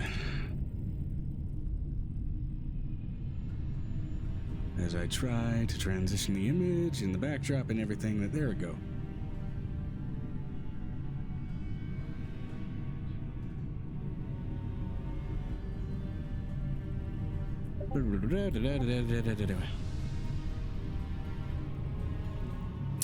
To the Court of Mourning.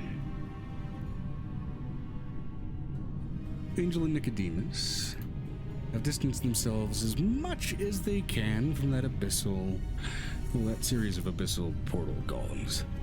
We One of which killed that has them. absconded with We their saved- recent ally. No, we killed them and let them be there. Yeah, I know. One of which absconded with their recent ally. They've been destroyed, distanced from whatever really you can manage to do. No, we killed all three of the ones that were basically chasing us.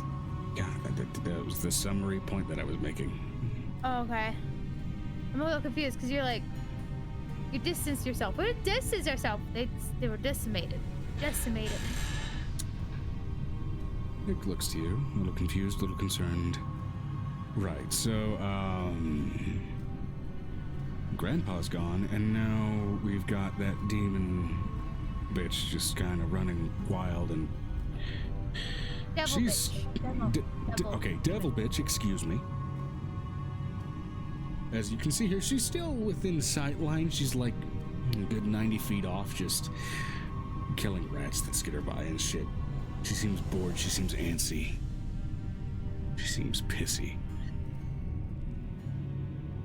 You would come with? Is it going to be less boring than this?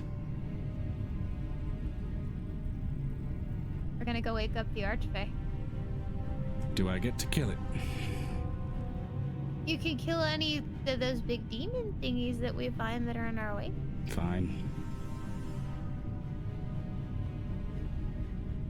You won't help us out for a while. She follows along, keeping a maybe unhealthy distance. She was unhealthily close last time, Joe. Yeah, and she seems to be going back and forth on a dime. What's up, Shall we Mama? discuss a battle bus plan? Should we park the bus somewhere and go about dragon slaying? That's a good question. Question for next week, I suppose. But you guys are free to discuss things like that in between sessions, honestly. I'll go get him in a minute. Good night, God bless. Rest, please. If nobody's rested. I will.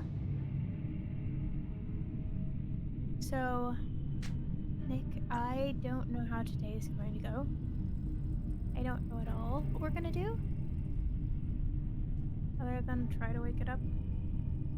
Yeah. It's interesting. Each of the demon's things are... I don't know. Every single one of these fuckers has had a puzzle. I wonder what this one guy's is, because this entire place is depressing, and I think that's kind of the point.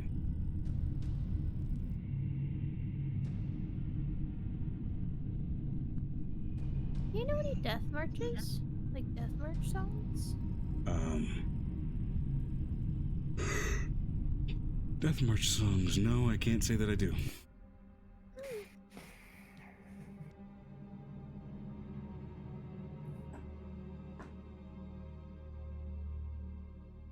As you continue to follow the compass, I imagine, toward this place. As much as you can, of course. Is the castle? Is it starting to look more like a tomb and less like just a bunch of cities? Is it starting The to look interesting thing, at the very center of this city, there isn't a big castle-like structure. It seems like there's a... It's simultaneously the most ornate mausoleum you've ever seen, and the most haphazard shack. It's like there's a ramshackle ornateness to it. It's confused.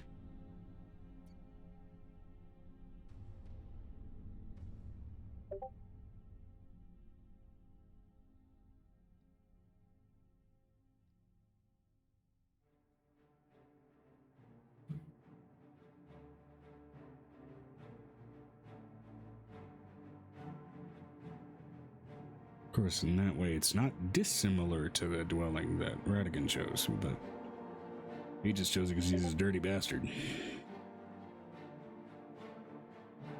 Angel begins to sell a lullaby. Not a lullaby. She begins the song "Oh Death." This is the wrong fucking soundtrack. It's a little fighty. Hold on. Switch the soundtrack.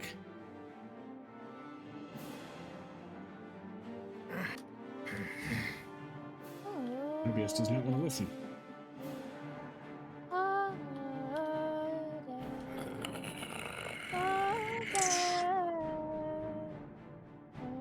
Hold on.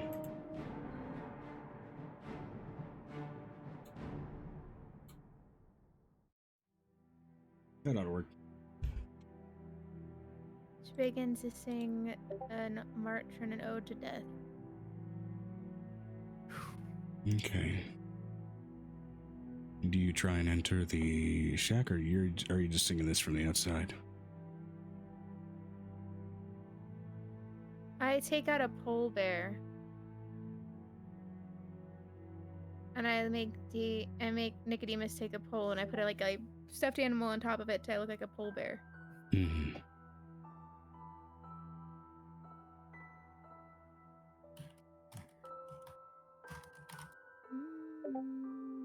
She opens the door to the shack. Gently. Opening it, it is very Harry Potter-like in the fact that it is much larger on the inside. It looks almost like a different kind of decrepit as you open it up, like you've entered into a basement or a wine cellar. Where there are windows shown from the outside, there are none within. It gives off a feeling of a prison or a grave.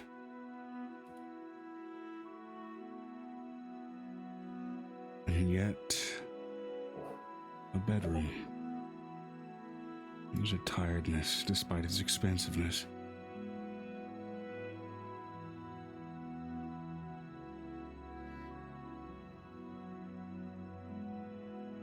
Can I see where the evil's kind of emanating from?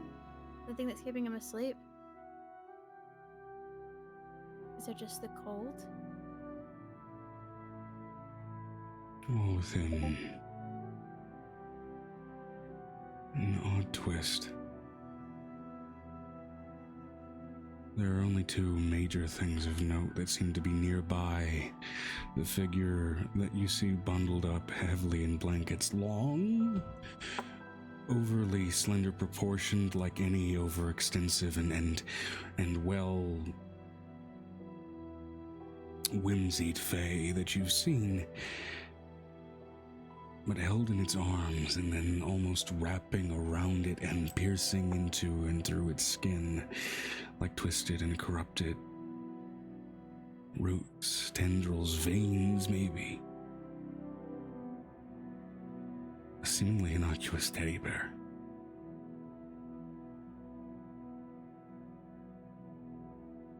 A sound emanating from the plush that sounds like almost a reverse sound of what you would expect to hear from a heartbeat. Instead of a poop, it's almost a sucking. It's not loud. It sounds almost pathetic. I'm going to use the emanating fire in Angel's body and burn the plush. In every reach as she puts her hand on it. Casting a bolt straight through it. As you put your hand on it, I need you to go ahead and give me a wisdom saving throw.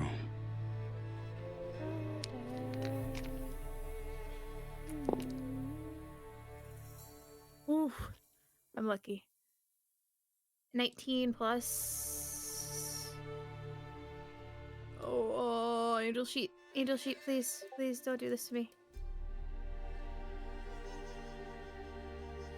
It's still plus 3. It's still like 22? 22. Not high enough. As your hand touches the bear, the tendrils sink themselves into your hand, and you feel your vision stop for a moment. You lose yourself, your sense of... You wake up in your bed.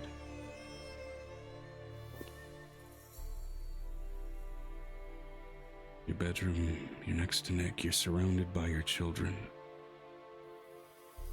It's a warm, wonderful morning.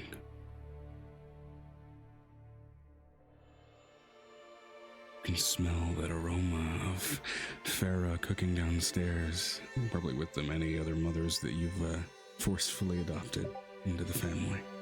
I haven't forcefully adopted. Quit calling me a forceful adoptee. They adopt me. You feel relaxed. There's a lack of things to do. No big political meetings. They've all been squared away. No spell breakers to worry about. No dragons to slay. Just a good and peaceful morning. You could stay here forever.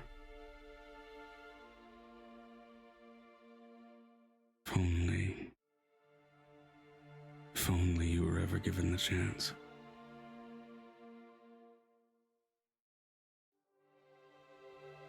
Nick lies next to you.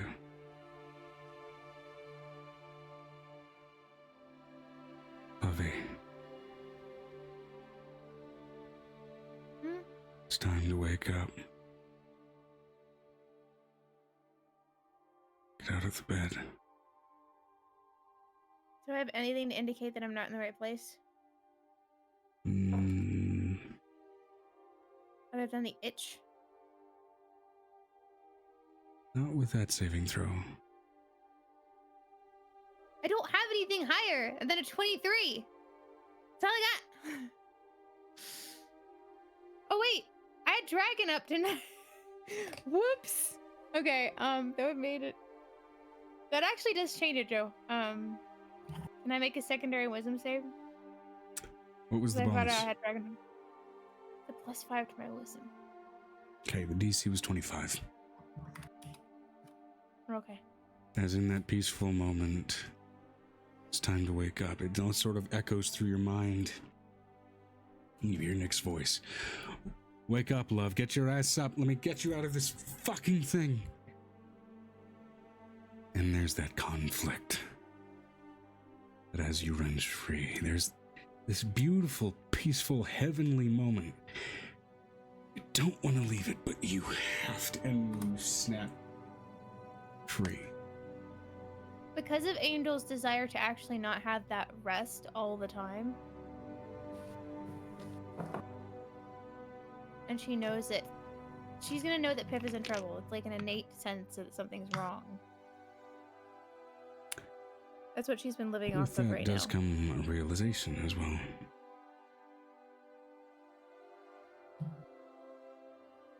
What would grant easy sleep to someone with the title Lord of Morning? Life.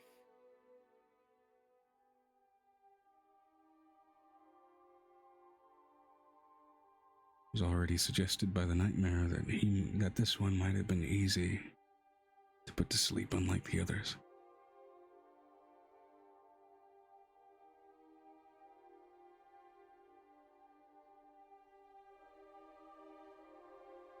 Easy to wake up. Easy to put to sleep, easy to wake up, maybe, maybe not.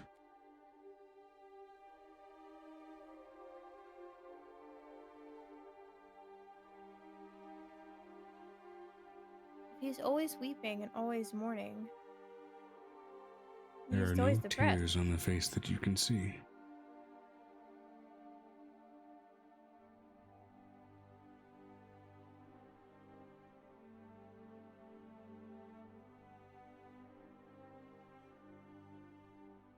Outside, what does it look like, Joe?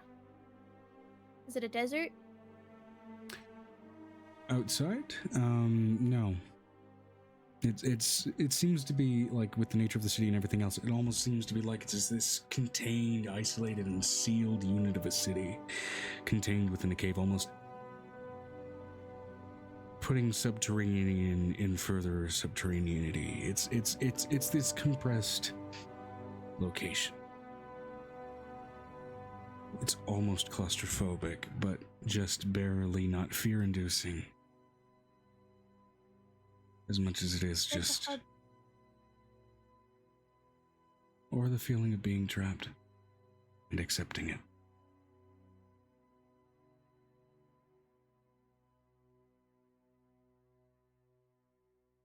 There's just barely that lack of intimacy. One iota of intimacy introduced to that space, and it would probably feel like a hug, but it's just barely not.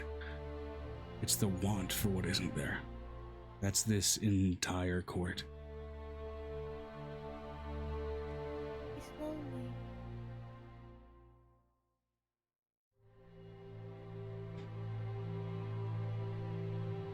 But he's easy to get along.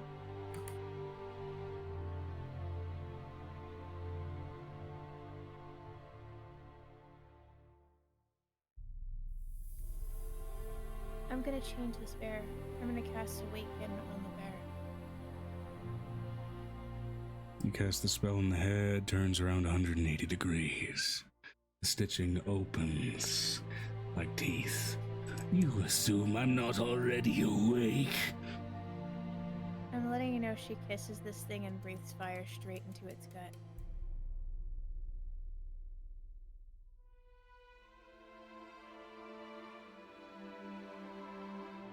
Should have been more careful. Are you certain? You would deprive him of the joy he craves. And the bear turns to ashes. I can give him that in life. As the bear turns to ashes, the Fae slowly opens its eyes.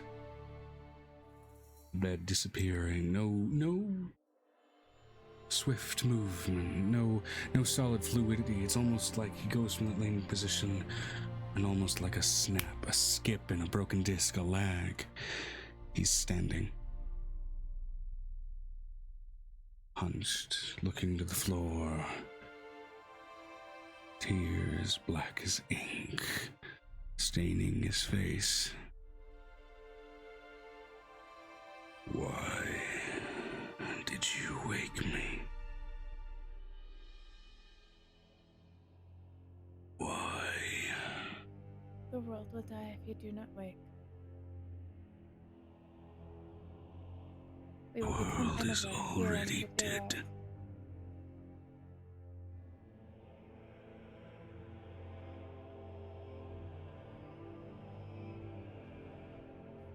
I do have a pet we can keep, even in death.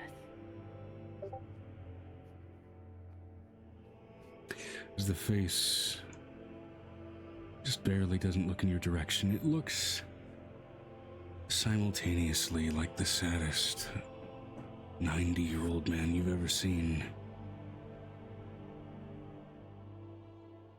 And like the 5-year-old who just learned what death is.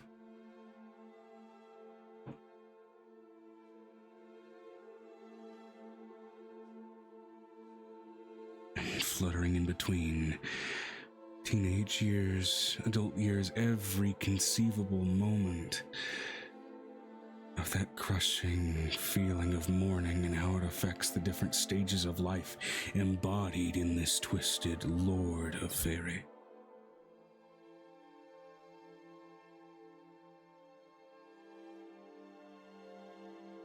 Even the Fae have gods, and you deprived one of joy.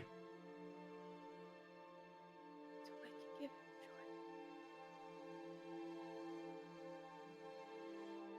joy. My child has a dog too. And her dog doesn't live or have a heartbeat.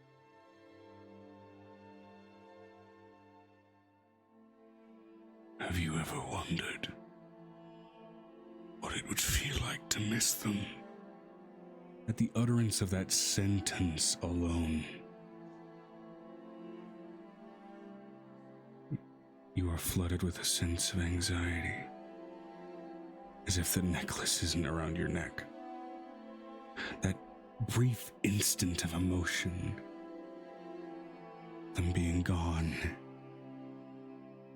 before again you come back to the realization that the necklace is there.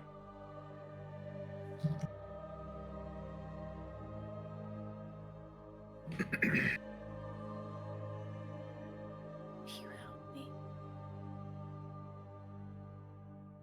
I will help hold the world, similar to hold the six, so you will never be alone in your mourning. I am built of it. By my nature, I cannot know joy. That is not true. They are mirthful. They are. And I am the whimsy of loss, the colorful portrait of death.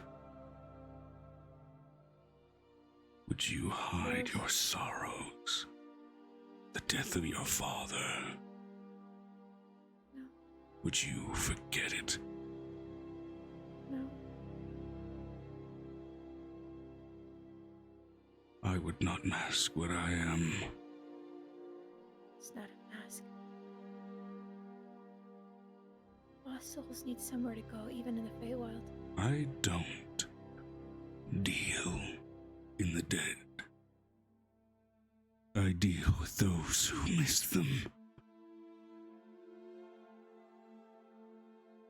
Living in the desire not to be, yet the instinct, the need, the imperative to continue despite it. What mirth do I supply? What good do I give? Survival is what I give, in spite of even the darkest of impulses. But even you deserve to smile. I know what loss is. I know it. I will only smile when someone else takes my throne, and that will not be any day soon. And like this court is built on, I accept that. We accept that. We're also the slaves to the impulses, the wants for what we don't have. How else did the demon so easily put me under with little more than a stuffed bear? As he lowers his hand to the ground, and ashes cover the floor like a carpet.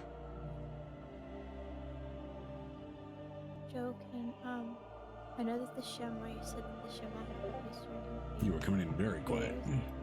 The Chamois had puppies during the 2 years, which is the ghost dog. The female had puppies. A puppy will not know mourning. Animals do not know mourning, but they knew loyalty. I know what you and your husband-to-be are.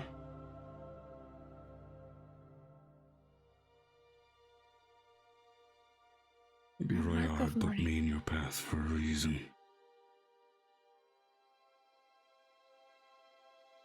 But not everything needs joy to do what they do. But solace. Solace comes with mourning. Peace comes with mourning. All of those things come with mourning. Coming from one of the creatures on the world of Zaria that has the hardest time I've ever seen dealing with mourning. You couldn't accept the deaths of your kin, and so ripped thousands of them from that brink, from that edge, from that layer. Justly or unjustly, dead they were, accepted. The final stage of mourning, you could not.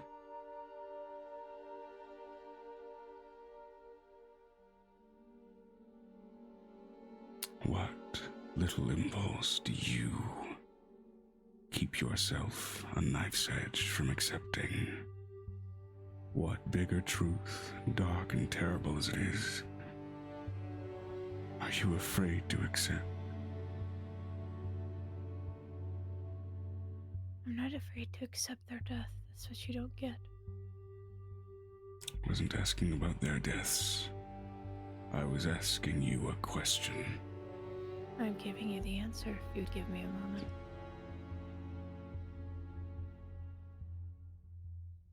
What is to be mourned more than a wasted life? And the child that doesn't get to breathe? And the human that doesn't know its first steps, or the pain of loss, or even the fall of the first step?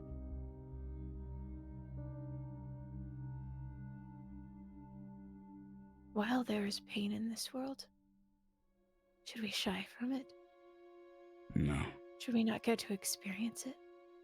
Should we not get to revel in its pain and then feel its joy and its rush? I brought them back not for myself, not for that alone, but wasted, wasteful death I despise. Oof.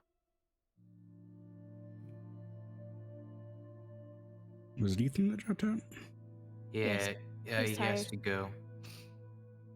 To be fair, this is a touchy subject matter Very that this late for him. character embodies as well. Yeah. Very touchy collection of impulses that this thing is built on. I know that you don't understand that. Are you willing to accept that I simply won't?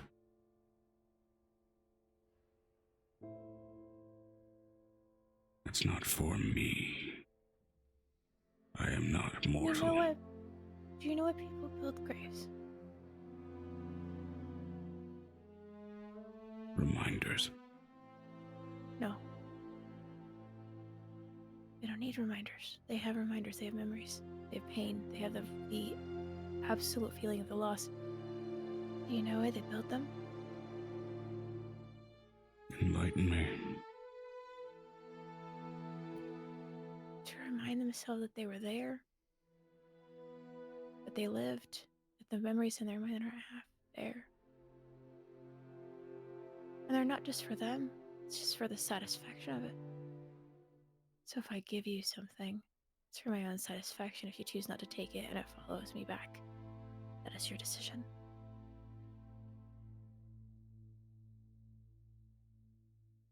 I also offer you one guarantee. As it is a guarantee that the other Dark Fae have also given you. You will not harbor any of my children.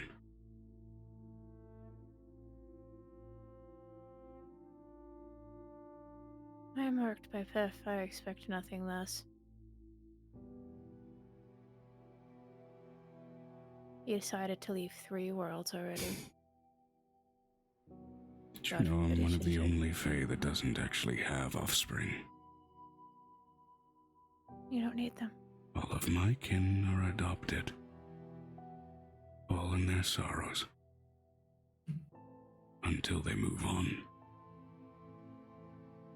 What if I give you one that won't move on? That will walk with you even when you choose a different No. way? Why not? That is a torture. It's not a torture. They are made to move on, and they must. I would not have anyone don't. stay with me. Ghosts don't die. And what great melancholy would that being be? She pulls out a small a little tiny ghost dog puppy. Will grow to a large size. It will walk beside you. And I will I will walk refuse it. into the Then it will follow me home. It knows where I am. Then may it follow you. I am sorry. I cannot accept any gift. Nor do I ask one of you. Then you are not mourning. Because even people who mourn leave flowers. You offered me a dog, not a flower. Dogs lie on their masters' graves until the day they die.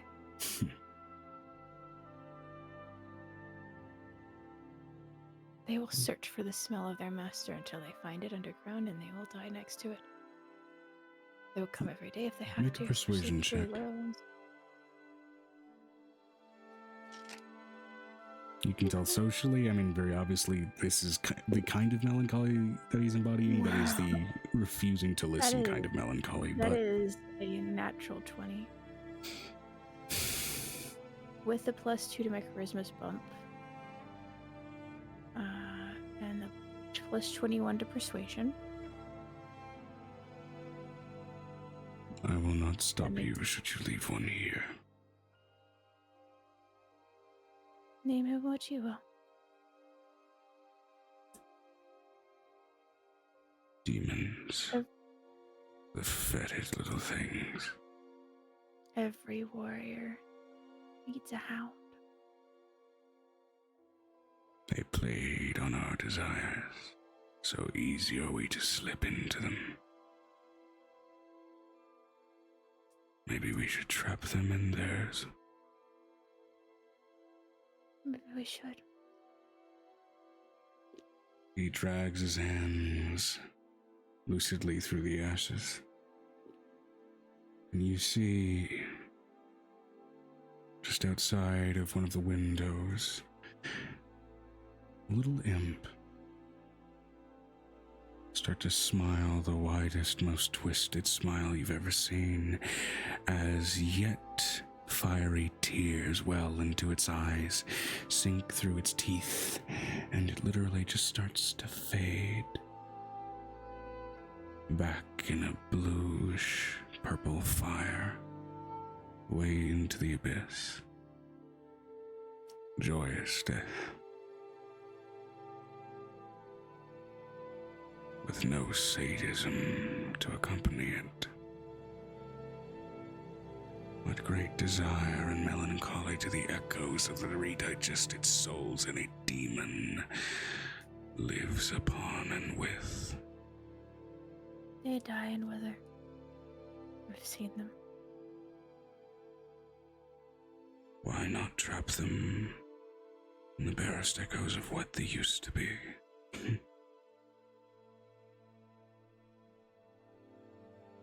Get out of here. Sheila puts Puppy in front of him. Stay here.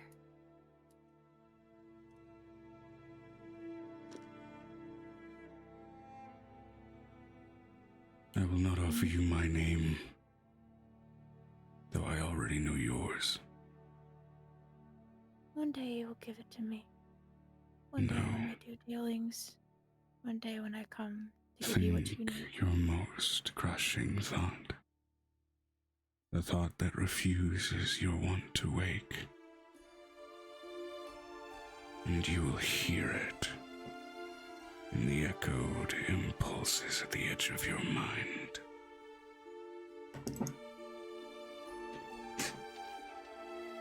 It might be easier if you make a fae do it like Piper. I'm just letting you know that Celestia won't leave your side until the day he dies. Until the day you die, it will follow you to wherever you go.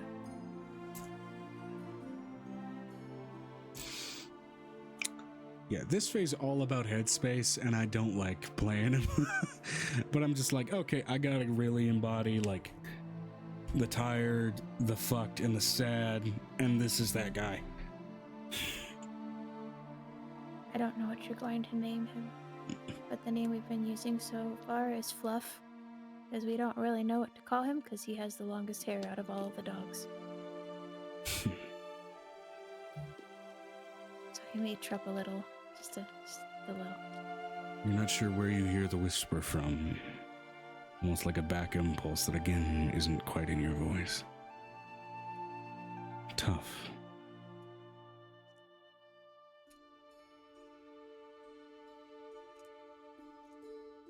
I like it. Now leave. She gets Lest down you in the find bar. yourself trapped here, Let's go. under Go, your own go. ones for what you don't have. She kisses the puppy goodbye and leaves.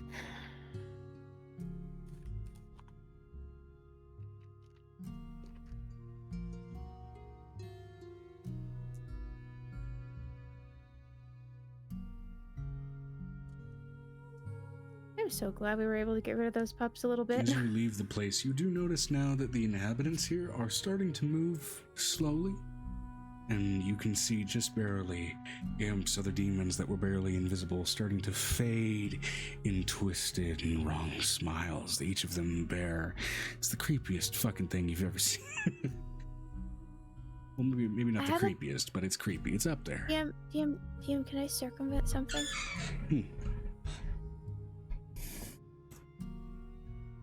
Just because I want to follow him, can I reach out and touch the edge of his...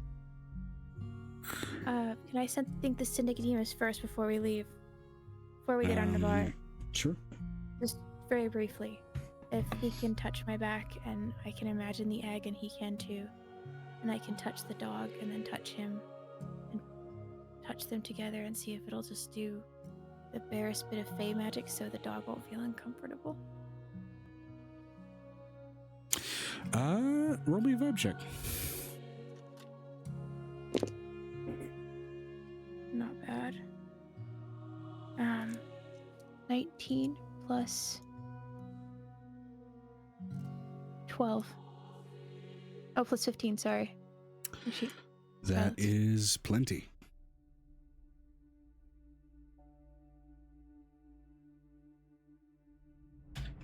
I'm excited about that. And with that, I would say just in the voyage to the next one, you do also learn the name of this fae, just kind of trying to think on what he offered and being able to barely kind of learn it.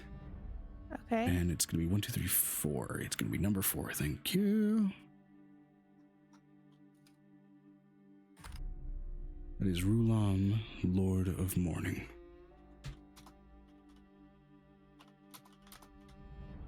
Okay. R-U-L-A-M. I spelled it correctly. Okay.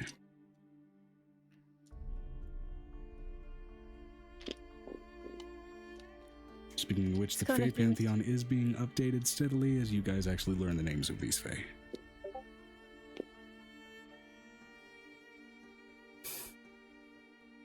So technically, he really didn't win that one considering that puppy became a little bit of Angel's child.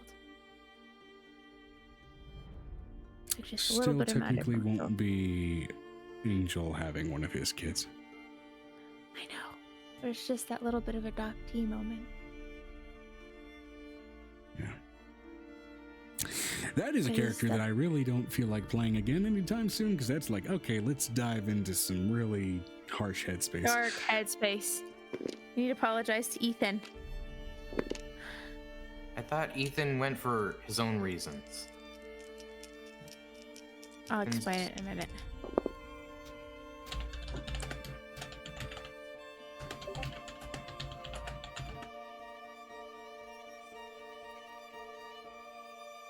When did what did he leave for?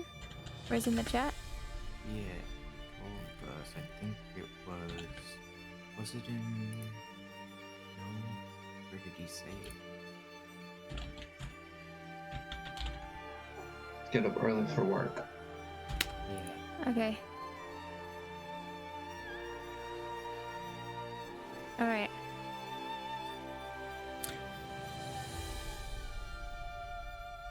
With that, oddly enough, the form this compass takes isn't physical. Yeah, it was in general. 12 Okay, I saw it. This next compass feels like a pull, like chasing the edge of an impulse. You just barely aren't crossing past.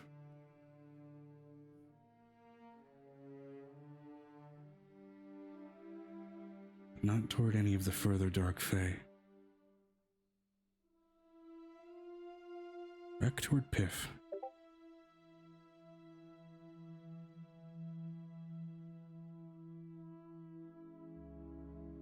Why?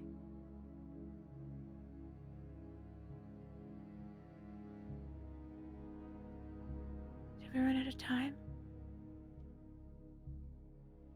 Not necessarily. But it was already mentioned as this journey started that you may not necessarily meet all of the Dark Fae.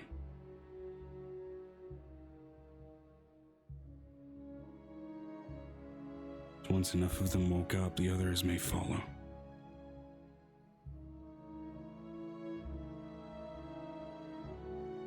I got all the counterparts. There's still a couple left over, but There's only 2 left. yeah. Us. And that's not And it's including the hunter-gatherer counterparts that have yet to come into existence. Let me guess. Pip is like, I don't need you being down there. I need you to get up here. And right now you're just chasing that urge. Oh my. Through heavy flight, and finally, after a few days that feel like months. They are months. They're weeks. Nudge, It's nudge. full weeks. Joe, it's not months. It's weeks. Literally long weeks. I know, it's also me making a joke about session time. Look. It's been 2 months. It's literally been 2 months in like session time, which means it's only been like 4 weeks. 4 weeks. Because it was 4 days. 4 5 days. It's 1 month and an extra week. My kids haven't seen me. My whole family hasn't seen me for a month.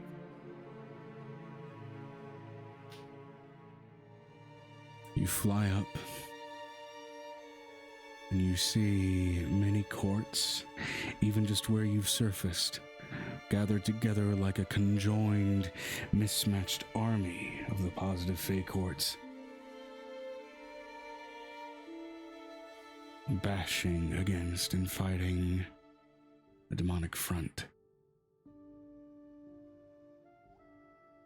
Are my kids there too? I have a couple kids up there. There are.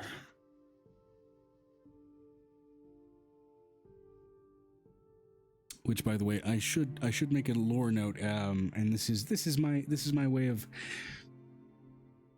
not having to rewrite, but reestablishing kind of something I fucked up with in the lore. Great Worms are not the stage above Ancient. Great Worms are specifically a state of dragon that happens when a dragon kills every other variant of itself across the multiverse and just becomes the singular example of that dragon, and thereby having the power that comes with that. So that said, what your kids are considered Twilight Dragons, which are dragons that have ascended beyond Ancient and are therefore that scale of powerful. Oh, thank God, because I missed the Twilight. Yeah, Great Worms are a little bit different in a very fucked up kind of reason, hence why they have mythic actions, because they are the stuff of myths. There is only ever one of these fuckers for a reason. You see a Chardalon, the red Great Worm, it's because that fucker found a way to kill every other version of himself across existence. He's a god. Yeah, those fuckers are embodiments of natural disasters or natural interventions, depending on the scale that you're dealing with. It even comes down to the point of like, oh, this adventuring party was told to kill this baby blue dragon for this little contract, and then the moment they do, they feel, for some reason, their stomach sink. Because that was the last little version of a blue dragon that needed it done. Sorry. Lore diversion. But yes, you see all of your kids in their Twilight Dragon states. Wanted to clean that up, so no rewriting necessary for their stat blocks. But not by the books. That's what's really confusing me, because that really doesn't make sense to me. Because I still have Fizman's book. Yeah, I cleaning up the lore for how that's supposed to work a little bit, because I fucked that up. But yeah. Great Worms are the one in existence of that dragon kind of thing. Either way. One of one. Anyway, yes, you see a bunch of your kids, you see them all gathered in this massive onslaught and conflict.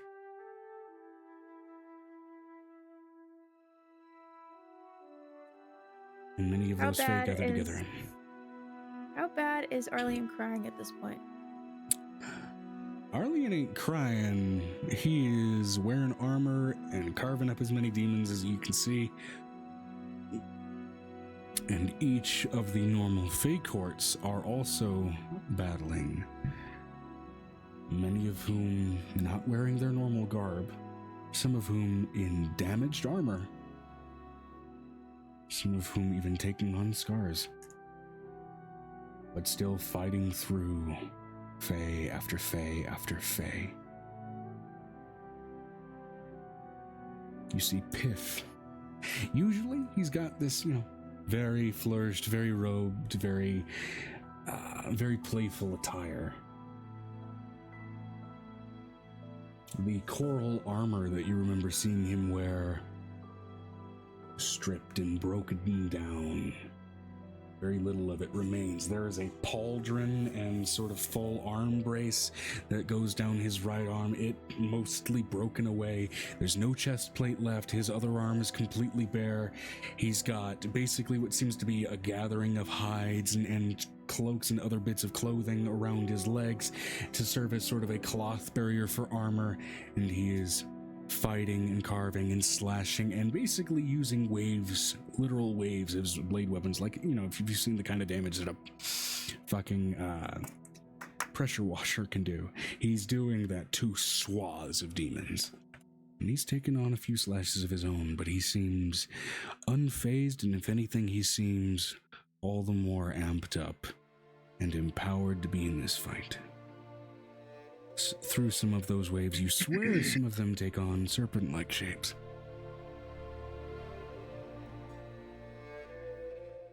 Same is true of many of the other Archfey and their counterparts. Damaged, showing the wears and tears of war, but far from broken. And this incursion, at least what's left of it that they're all facing now, is smaller than what you saw when you got here. But not stopped, not by any stretch. And that's what your friends are working on.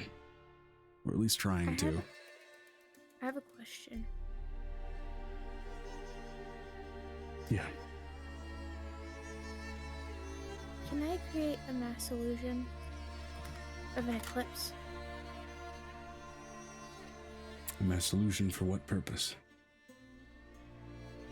Because Arlene and Alar are in the fight, the moon and the sun in one space.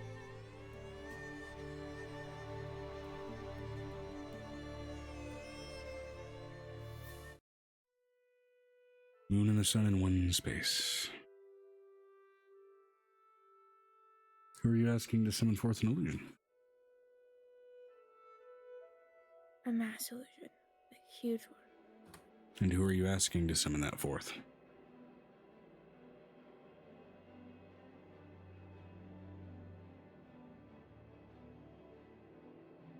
Me and Nick. Okay. So this is a scale of thing that normally not too feasible, but it is an illusion, so I'm going to go ahead and say roll me a vibe check. See if you can produce something to the scale that you're wanting.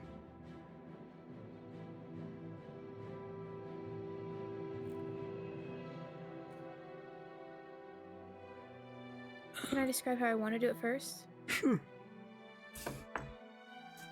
Because Nick and I can both fly now at this point, kind of. I want us to dance above the opening. And create the illusion right over that hole. Okay. To give it more power.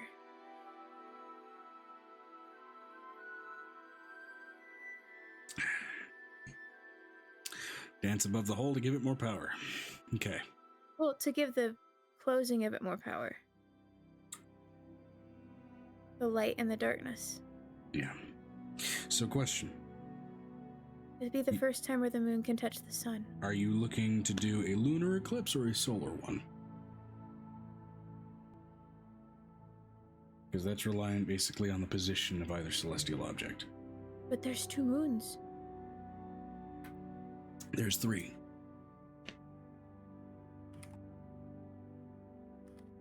If you include Felicia Meno.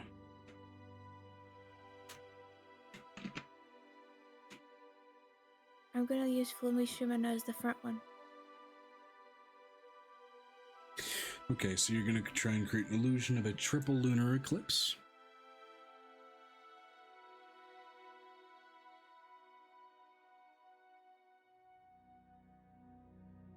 In other words, a God's Eye eclipse. This is a very rare celestial event when it does happen. So creating an illusion of it ought to be interesting. Go ahead and roll me a vibe check.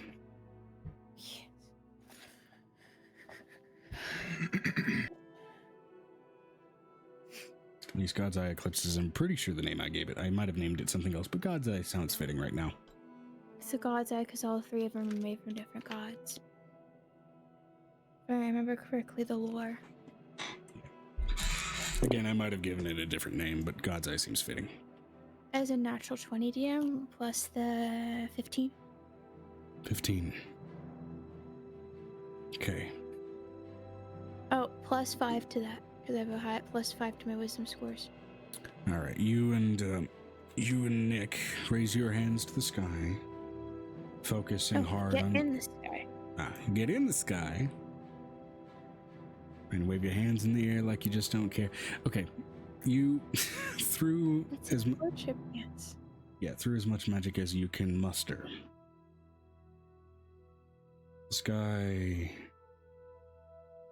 at least in an illusory sense, quickly turns dark and then bright, almost like some weird bridge point between sunrise, sunset, and twilight.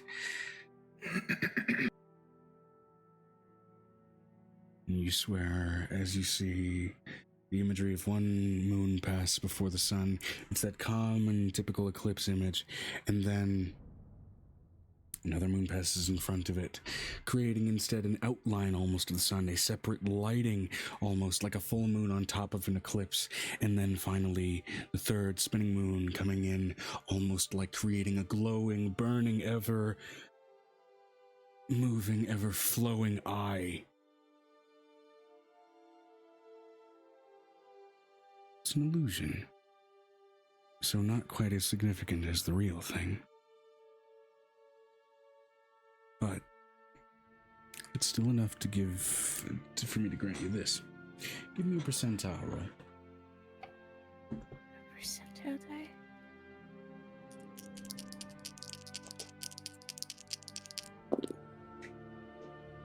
Oh, that's not a percentile. That's not a percentile. That's not a percentile, Joe. Pull out your vampire dice. There's enough of those in there for a few percentiles.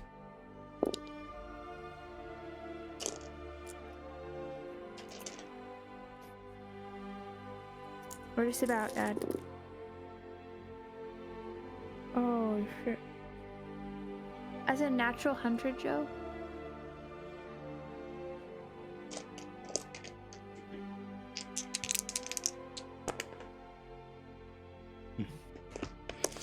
Okay. So. I haven't rolled one in a while, so. All right. Yeah, that's within the threshold. Again, it wouldn't be to the degree of a real one, but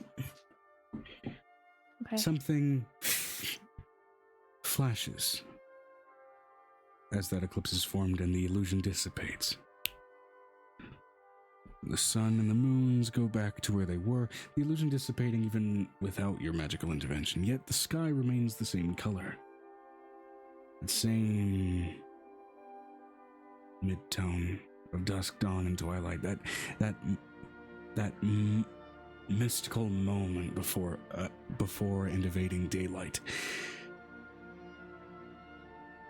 And as all of that color almost pools in, what manifests forward, if only, again, temporarily because of the illusory production of this event.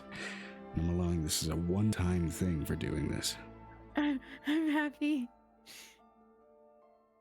Because even the universe knows, oh, someone did that as an illusion. Yeah, we're not going to let that work again.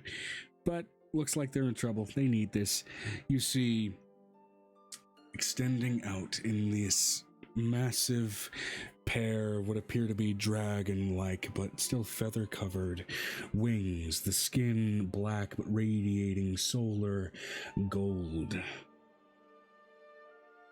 the eyes black as night but radiating the colors of twilight, the body massive and incredible with celestial power, an eclipse dragon.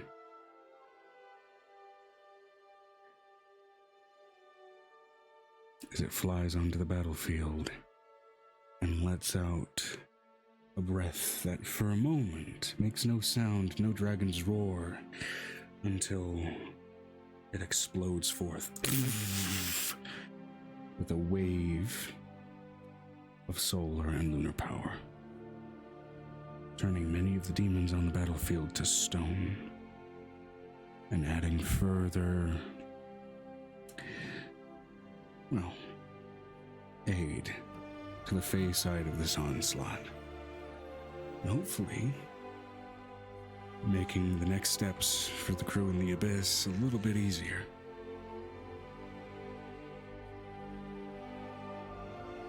And that is where we are going to end the session, because it is 11:38 p.m. It is 12:38 for those of you in Texas.